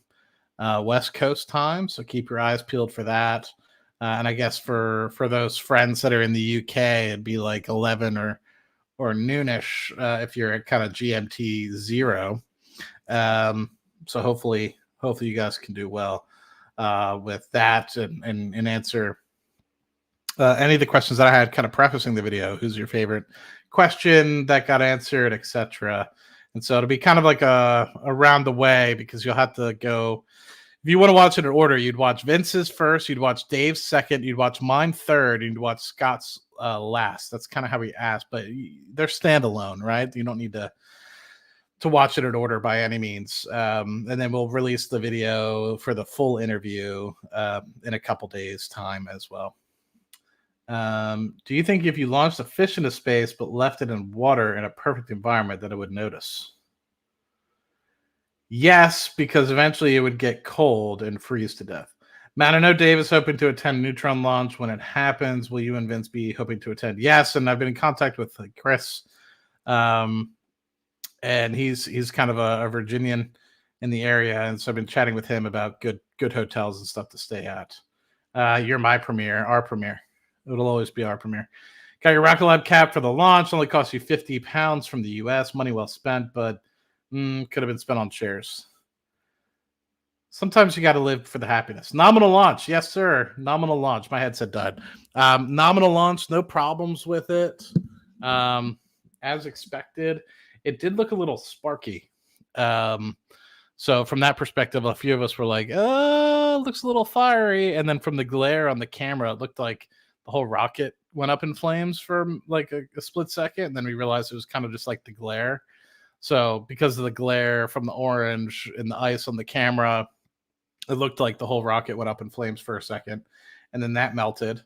So anyway, it's a perfect environment, just 0G. Exactly. But these are important questions with respect to the coldness of it. So anyway, very excited for you guys to see the interview. Like I said, I think it was phenomenal questions that we were able to ask, and really appreciate Adam and Sir Peter to take the time and chit chat with us, because, you know, at first we thought it was just going to be individual interviews, and then it turned into, hey, do you have 45 minutes for Pete? And then do you have also some questions for Adam? And it was really cool. So then we were actually able to formulate some questions for him as well. And so overall, things just went really well. The questions really flowed well together. We chit-chatted, we adjusted our questioning, and so none of us, we covered a wide array of topics, because obviously all four of us were collaborating together, not stepping on each other's toes, etc. So some really great answers about some things that you probably haven't even thought about for Rocket Lab get answered in this interview. Things about haste, about the future of people transport, about Neutron, about some of the upcoming satellite missions, about the backlog. It's just an absolute run of bunch of different topics that I don't think we missed anything, to be completely blunt with you guys. And if we did, please let us know in the comment section. So overall, an absolute blast. Any chance with a joint Rocket Lab merch between you all? Good question. I know that Dave does some, I think. Looking forward to the interview. Yeah, it's really good. I watched it again, obviously, last night. I was doing some final editing, and I'm just like, I'm still in amazement. Just about, like, the whole thing just seems kind of like surreal, right? You have the piece about the company itself just being an absolute monster. And it's been such a blast to watch them since 2021 come into being this company that has launched at that point 20 or 30 or so rockets, to now being this massively important, I would say, satellite maker in the industry, coupled with being on the precipice of competing into medium launch and taking a significant market share away. I mean, we're in the midst of a battle not too dissimilar to where we were in 2020 and 2021, when you had SpaceX obviously being the leader in the segment, and you know, I guess they had kind of already retired Falcon 1 by that point, but you had a bunch of people really trying to get to first launch and subsequent launches by 2020, 2021, and Pete really took advantage of that, and had gotten to, 20 odd launches by the time they had actually, SPAC'd and everything like that. And Astro was still struggling to get up their launches, and etc. And you're in a very similar spot now with medium launch. Like, you have New Glenn being on track for January 25. How does that actually perform? Does it actually get to orbit? How does it perform with respect to the Escapade satellites, etc.? Then you have a few others that are coming online in 26 and 27. You have Neutron coming online in mid 25. So it's just like this other race of exactly what happened 5-6 years ago with small launch. So it's going to be fun to kind of see what plays out, because everyone has their teams, you know. Just logged on, getting into Rocket Lab. What just happened? We just had a launch, very successful 50-second launch. I'm upset because I bought a ton of shares in a 401k when I could have had them in a Roth 401k. So now to buy even more, I'm just going to go hard on this one over the next year. Enjoy the risk. I think you have 12 months, man. 12 months before. And even with Neutron, I think, you know, until they announce a big contract, I think it'll still be suppressed. But they're going to go, you know, they did we talk about this in the interview? I don't want to display something that was in the interview. I don't think we did. But I'll hold off on it because there's some really good insights that Pete has. I don't know if it was in the earnings call or if it was in a different chat, but anyway, didn't understand your retirement accounts. You can stack Roth 401k and Roth IRA, self-direct 401k, and they stack going hard on Rocket Lab all 2025 and your 6,000 shares all year. 6,000 is phenomenal, my man. 6,000 shares is about $30,000. That's not a small chunk of change. Congratulations. I can see that being worth $300,000 not too distant future. Yeah, Vince was here earlier, but we did have the delay in the launch, and so he left it to me. Not a problem. Hello. Yes. No, I hacked into Vince's YouTube. No, Vince was here, and then he hit his camera, left, and never shut his stream down because we were waiting to see whether or not we were going to have another launch window, and we did. Originally, there was some weather. Then when weather subsided with the winds, then there was a boat. I went to go get a coffee and then came back, and luckily, within 10 minutes, we were launching. Good morning, Miss Lisa. How are you? When do you think Starlink will IPO? That should be good for Rocket Lab, no? I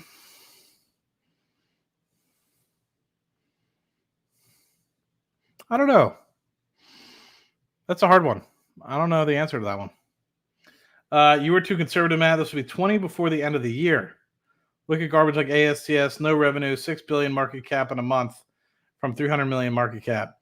It depends, man, but I think this is one of those stocks that, you know, everyone and their mom doesn't like. They're like, Starlink SpaceX is the only company in the world, and Starlink will eat Rocket Lab's lunch, and you know, and I think there needs to be a sentiment change at the Wall Street level before they're really, and that's the sentiment change for ASTS, and that's why it's jumped up in market cap so much. Don't want to pay taxes. I hear you, my guy. Missed your question. Sorry, my friend. Question for next video: can we get a Falcon Heavy kind of situation with Neutron? Good question. What do you mean by that? I'm still trying to understand that one. So, for those of you guys that don't understand, what was it? So the lift capability of Neutron, for those that are following, is like 8,000 kilograms. If you want to return the Neutron back to Wallops, which at the moment Neutron is only going to fly out of Wallops, from what I know. Can't say the same for Haste. Wink, wink. If you have to watch the interview for that last piece of detail there. That's all I'll say. If you wanted to reuse Neutron, doesn't necessarily have to return to Wallops, but can go and land, you know, in a different drone ship or something like that. That's 13,000 kilograms, so almost double the lift capability. And then if you want to expand and not really have the reusability at all for Neutron, you can lift 15,000 kilograms. So Peter just said, perfect transfer to orbit. Awesome. Awesome. You were right. Definitely prepared for the long haul. I think Rocket Lab is harder for people to get than ASTS. They don't understand space systems or it being intended this launch. 3 booster cores, 1 launch. Oh,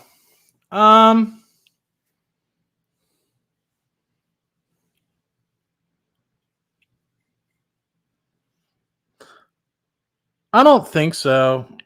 At the time, I don't know. I don't think there would be at the time being. I don't know if there's ever a plan for a sort of heavy launch vehicle. I'm saying I don't know, right? I'm not saying no, right? I'm saying I don't know because I don't. That's interesting. Are Neutron's lift cable that Rocket Lab puts out also with their engines at 20% power math? What if they put the engines to all 60% power? How much lift do we have?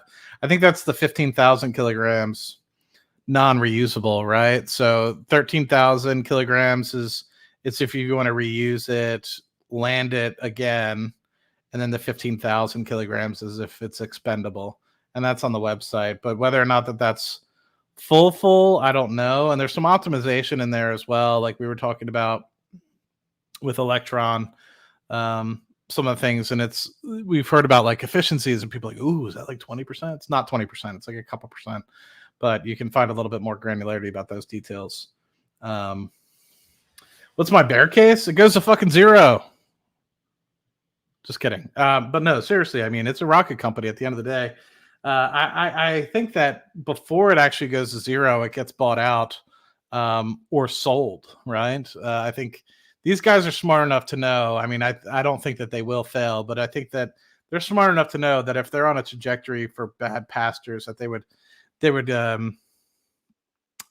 probably sell the company to a Google or an Amazon or an Apple way before. And I think that they would figure out a way to keep it going. But I find it hard to believe that your second most launched US vehicle and you go bankrupt. I foresee a lot of other players going bankrupt before this. So to me, once you see other players going bankrupt and all the other players go bankrupt, one, that actually strengthens Rocket Lab's position. Say if an Astra actually goes bankrupt instead of going private, and then 2, if Relativity and many others go bankrupt, that actually strengthens Rocket Lab, considering they have $500 million on the balance sheet as of the end of the second quarter for burn rate, etc. But I think it's you have several years before you get to that point of where they would actually have to go bankrupt and actually liquidate assets and stuff of the like. But could always go that way, but I think it'll be sold in its worst case scenario for $3 to $4 a share at about a $1.5 to $2 billion valuation to somebody else before they actually went belly up. Do you think Rocket Lab will go down if IWM goes down? Could very possibly be. But I also think that there's going to be a tailwind associated with lower interest rates. Maybe strap a few electrons to 1 neutron would be pretty cool. Maybe, man. I really don't know. Heavy launch vehicle is called Proton. I saw, you were the other day. You were talking about where's the Proton? Where's the Proton? Crazy how much more valuable the business is worth today and more developed. Yet the share price is lower than a year ago. Guess that is the market. Yeah, I just think it's a tough space environment, man. I think you see people like Virgin Orbit go out of business. You see Astra going out of business. All that drags down on these small launch folks. And without being further along and being in the billions of dollars of revenue and establishing yourself as a fortress like SpaceX has, I think you just have that sort of trouble. And I just think there's something to be said. It's kind of a crap metric, but I think it's kind of important, specifically for us, considering we're still growing as an organization. But there's something like over 60% of US launches, excluding SpaceX, were from Rocket Lab. So the second launch most vehicle, yes. But if you exclude the leader, then we own the majority of everything else, which I think is pretty interesting. So yes, there's still room to build. There's still room to be growing alongside SpaceX and actually challenge them for market share. But we own the second most launch vehicle in the U.S., third most worldwide so far. How does that not happen? Time frame for Constellation. It would have to be after Neutron. I don't think that they would take this on with Electron. I just think it would be too much. Because you think about it, Neutron at cost might be $2 to $3, maybe $4 million to launch, versus a Neutron would be, I'm guesstimating here, 25 to 30 million initially to launch. So it's 10x the 10x the cost, but also 30x the lifting capability. If that makes sense. So the cost per kilogram to get to space is much less using the Neutron. Bear case in the sense of what would have to go wrong for it to happen. I mean, everything. I don't know. I mean, they have a very successful space system business that's running and running through the backlog, which was all 30% gross margin or below, and now they're north of 30% gross margins. Electron is running north of 30% gross margins now. The whole company's running north of 30% gross margins. So as revenue continues to increase, I guess the potential is that they don't increase cadence for Electron, and they don't get Neutron off the ground, and they're just kind of floundering at $500 to $600 million in revenue. And they don't get a place where they're starting to build a lot of infrastructure at this point now that they're getting closer and closer to break even, to be able to build for space systems and other clients and stuff of the like. And so with that, they don't generate enough income or revenue rather to offset their total expenses of running other parts of the business. I think this could change when they realize the power thrust 13,000 kilograms is average, at least on the site. 13,000 kilograms is if they want it to be reusable. Should I hope not? I have 34,000 shares in this bitch. I don't have that many, and I don't think it's going to zero, but you know, it is a space company.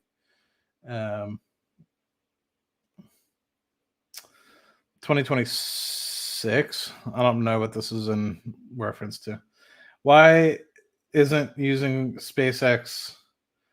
Good question, man. I've been wondering the same thing. I think it just, you know, it takes time to plan a lot of those things. They can already develop satellites, yeah. Do you think their tech and rocket can be utilized in other fields besides space, like warfare, like LMT? Yeah, man, they're already developing HASTE, and HASTE is suborbital, and they have a lot of contracts coming up between now. I have a really interesting question that I ask Pete and Spice about this one with respect to HASTE. And there's some really good insights in the interview on my section specifically about this one.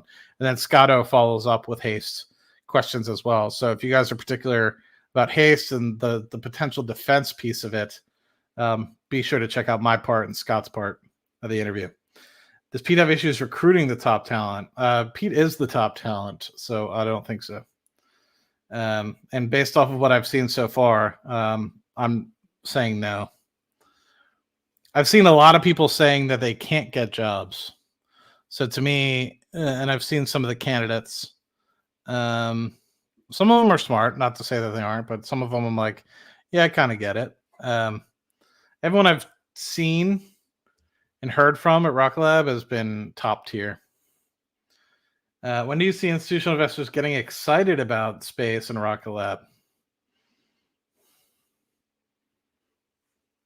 Maybe with some more consolidation once medium launch gets a little bit more competitive. I feel like when medium launch get the revenue generation from medium launch will really be what puts this into the next level, and two quarters or so after 2 quarters or so after the first Neutron launch is kind of when they're predicting kind of cash flow break even. And once that happens, I feel like it'll start to get some attention because a space company that makes money. No Wall Street love. There's a number of guys don't know what they. Yeah, exactly. Macro is damaged to where we should be on the price. We should be at 6+. 100% agreed.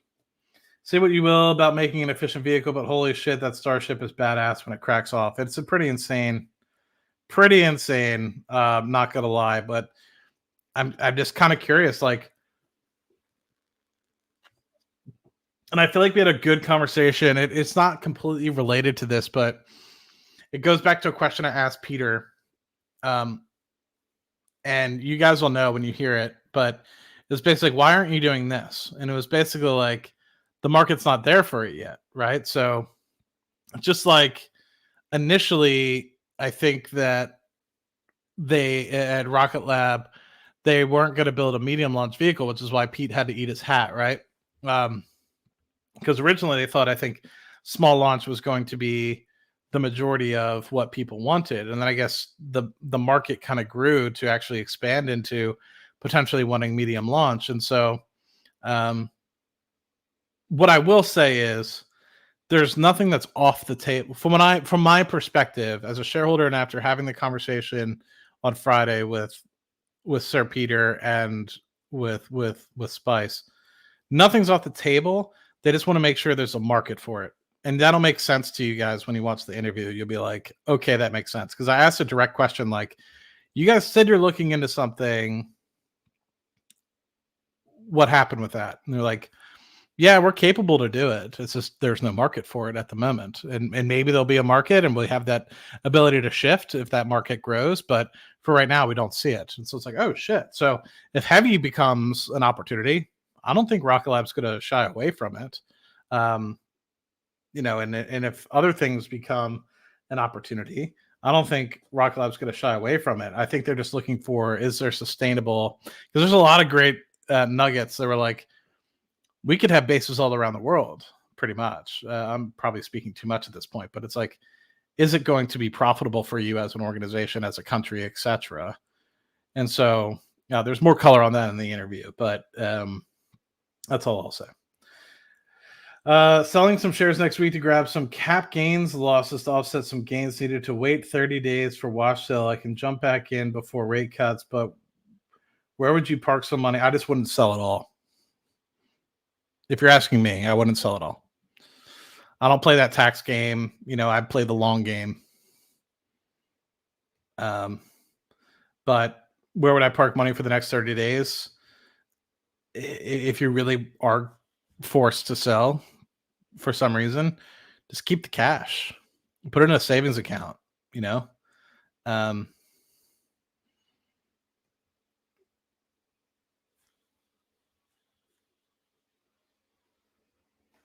I don't know. 30 days time, you're like, that's like asking a crystal ball, right? There's literally nothing that you can do. I can't predict if it's going to go up, down, sideways.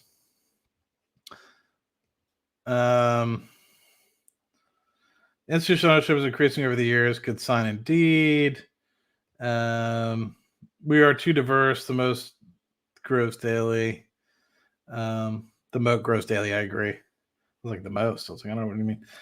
Can neutron payload bay be fitted with netting to capture and deorbit space debris?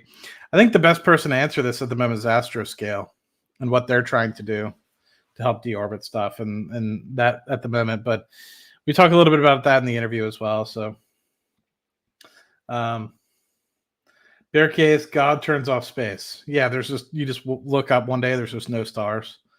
You're like, well, we tried, guys. We just didn't get there in time, Have been in since day one. Listen to Warren Buffett, and my thought is that buying a part of a business, I know more about this business now than the company I work for.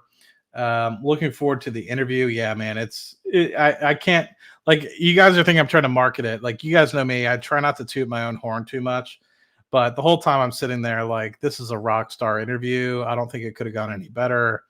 For the situation that we were thrown only having 45 minutes between the four of us, I think we absolutely knocked it out of the park. I don't think there was any questions that we left or any stones that we left unturned. It was phenomenal.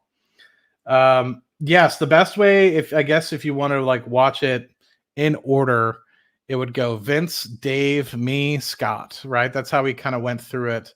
So I would go to Vince's channel first. I would go to Dave's, but I feel like you could watch it out of order. It doesn't really matter. Just that you watch it all, because all the questions, I would say, hit on so many diverse topics. Nobody really covers the same topic. Even Scott and I, we both had haste questions, but they were completely different.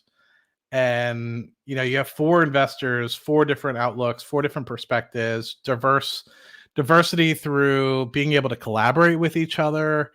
And, at the end of the day, I think it actually ended up being better than the first quarter interview, just because, yes, me and Vince were able to have more time with Pete, but at the end of the day, like, it allowed us to collaborate a little bit more. And not to say that Vince and I didn't collaborate well in the first quarter. It was just, there was some questions that overlapped or like kind of were answered again in the Dave interview, and had we collaborated a little bit, even if we get individual, what's that? He recruited us and we work for free. We were like their IR. Yeah. Even if we don't do the combined interview in 3Q or 4Q, if we're fortunate enough to get an interview again, which it went well, like there was no combativeness, so don't be like there's no way they're coming back. But these guys get busy. Obviously, they're running an organization, and specifically when it gets closer and closer to Neutron, time might be tighter and tighter. So I'm not banking on another interview, but I'm sure in the future, you just can't guarantee it's going to be 3Q. I'm sure there's going to be another interview in the future. But that being said, what was I going to say? I want to collaborate with those guys regardless if we have individual interviews or not, because it allows us to really get everything out of the interviews. Can you provide one example where you think Neutron point-to-point transparent Earth makes sense? I'm not a rocket scientist, but I think it's evident. 13,000 kilograms, especially if you need something very quickly, and at cost, once reusability becomes a thing, I'm sure you can get down the cost of launch pretty good. Military logistics is another one, probably. Can Neutron take people to space? You'll have to watch the interview. It's a really good question that I asked Pete, actually. I will say, if you really want to answer this question, I will lead you there. September 2022 investor presentation slide, I want to say 28, but I could be wrong on the slide number, but I definitely know it's September 2022 Investor Day presentation. It's part of the Neutron section. Please go a look. But yes, we do answer this in the in the interview. So my question, actually. Completely. I wouldn't want them to build crap for no reason with no market. Also, same question in the interview. They will grow the space market. 25K savings on taxes selling 625 shares. Hey man, I don't know your tax situation, so maybe it makes sense to you. I'm not following. I'm not good with the whole tax thing. So all the power to you. If you know what you're doing, you know your situation way better than I do. All I can say is Godspeed, and I'm rooting for you. If you want my opinion on where to store money for 30 days, I'd say the best place, especially if you want it to be guaranteed to be there in 30 days, savings account. Amex has a really good savings account. They're paying 4%. Money market and Fidelity is paying 4%. There's a lot of, just double check that you're putting things in a money market. It'll get you the best interest rates for the time being. SoFi savings, $300 sign up. That's also true. You can get like a quick sign up bonus, but some of them might make you keep your money in there for an extended period of time. Please post Dave and Scott links. They are in. So for those of you guys that haven't hit my, please, if you haven't already, hit the bell notification. I don't ever ask people to do that, but this might be an appropriate time. If you really do want to watch the interview, you don't want to miss anything, go to my channel, hit the bell notification, and all of the links for Scott, Dave, Vince are all in my description of this video. The premiere is at 5 p.m. Central Time, 6 p.m. Eastern. So hit that bell notification, especially if you like today's stream. And yeah, that'd be much appreciated, because I know a lot of people go to Vince's stream because we do a lot of Rocket Lab Weekly, and I never really co-streamed over there. So if you guys haven't already, please come over and follow my channel as well. Right? I focus a little bit more on other things. Not downplaying Vince. Vince does a phenomenal job, but he focuses a lot on Palantir and Rocket Lab. I focus a little bit on some other stocks as well. So if you're interested in finding out a little bit more about other stocks, we have our similarities, but I also look at other stocks as well. I'm also like an index investor for the majority of my stuff as well. So we're starting to lose followers here. I think people are starting to lose interest in the Rocket Lab stream, and I'm not very good about holding a conversation, but we're having some good questions, and I don't want to leave you guys hanging. Time to head out. Karen, thank you so much for tuning in from Iraq, man. Holy shit. Thank you. Much appreciated. We had some people from South Korea, Australia, New Zealand. Boeing sucks. Jesus. 3 p.m. Pacific. Thank you, Junebug. That is important. 3 p.m. Pacific for you folks. Get your popcorn. I'll be watching this when I go to London in the morning. Well, hopefully you can skip to the good parts, because at some point I had to go to New Zealand to move a boat. I meant to say it's a shame that Boeing sucks. I agree. UK, Great Britain here. I may or may not be in an undisclosed European location, aka the UK. It's probably the only time I'll say that. At the end of September. Most likely Richmond area in London. But all right, guys, I appreciate it. We had a pretty much nominal separation. Hopefully we can get into good orbit. Let's see what Rocket Lab has to say here. Let me zoom down. That's liftoff. Second stage as planned. Payload deployment at plus 56. What are we at right now? We are at plus 46. Okay, so we have had a successful third stage deployment, but I will not be sticking around for the next 10 minutes.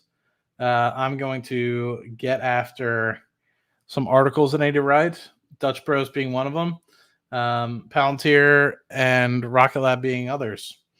Bros says, the longest line when I went yesterday, Matt. Going to buy some more stocks on Monday on the recent drop. Thanks for everything you do. Joe, thank you for being a friend of the channel. It means a lot to me. Seriously, it's a lot of fun to be able to talk stocks. Nobody else wants to talk stocks with me in my personal life. So they're all just like, is it going to make me money? And I'm like, I guess. Like, do you want to hear about the stock? And they're like, not really. Is it going to make me money? And it's like, well, there's more to the stock than it's just making me money. Like, I know that that's the end goal, but like, do you care? They're like, I don't care. As long as it makes me money, like, don't talk to me about it. Give me the ticker symbol funny man. It's a lot about like same thing about like X. So anybody that actually wants to come by the channel, chit chat, ask questions, poke prod, and I don't have all the answers, but I try my best. Thank you for checking mine out, George. Much appreciated. But yeah, dude, just the earnings call for Bros, dude. You're just like sitting there. You're just like, these guys are moving. They're kicking. They're shaking. And you think about it, they've already saturated a lot of the California market. I'm not saying that Dutch Bros isn't going to open up more shops in California. They are. But the majority of their volume is going to be coming in towards the center of America and the East Coast, where they don't have the $20 minimum wage. So in that respect, their margins are going to be better, and they have improved as they've gone east from California, because obviously people know that they're from the Northwest U.S., right, the Oregon area. And so since they've kind of expanded into Texas and everything like that, margins have improved.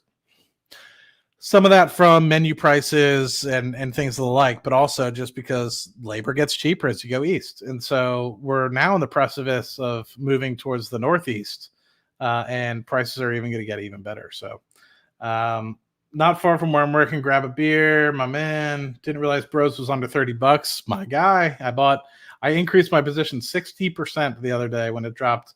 I bought $28.96, 310 shares, just under 10 grand's worth or something like that, or maybe it was 11 grand's worth. I don't remember. It's not important, but increased the position by 60%. It was a great opportunity. Good night for you. Enjoy the rest of your weekend. Look forward to the interviews. Thank you all for your work. Thank you, Make. Appreciate you stopping by. Great time as always. Catch the interview later. It'll be a blast.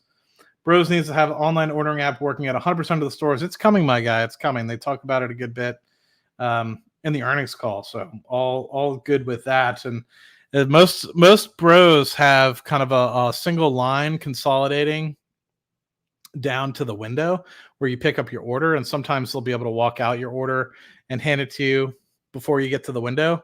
But there's this little, like, most Bros that I've been to so far always have like that, the second lane that gets converged into the first lane, the single lane. But then there's like little area that is kind of like hashed off, and I feel like that's where the mobile the drive-through mobile order is going to be.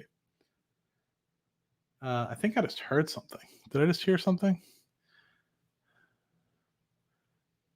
I don't know.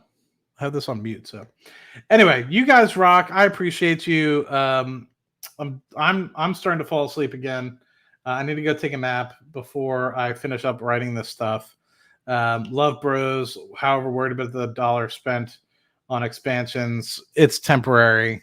We're almost to the point where they're self-funding. 200 million to 225 million in EBITDA.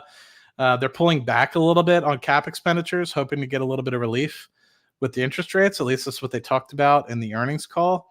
So we're only running at a deficit of about $50 or $60 million in cash flow. So hopefully with the growth, 30% year-over-year revenue growth, hopefully that continues into the high 20s, low 30s into next year, coupled with good menu prices as well as expansion into new territory with cheaper labor costs.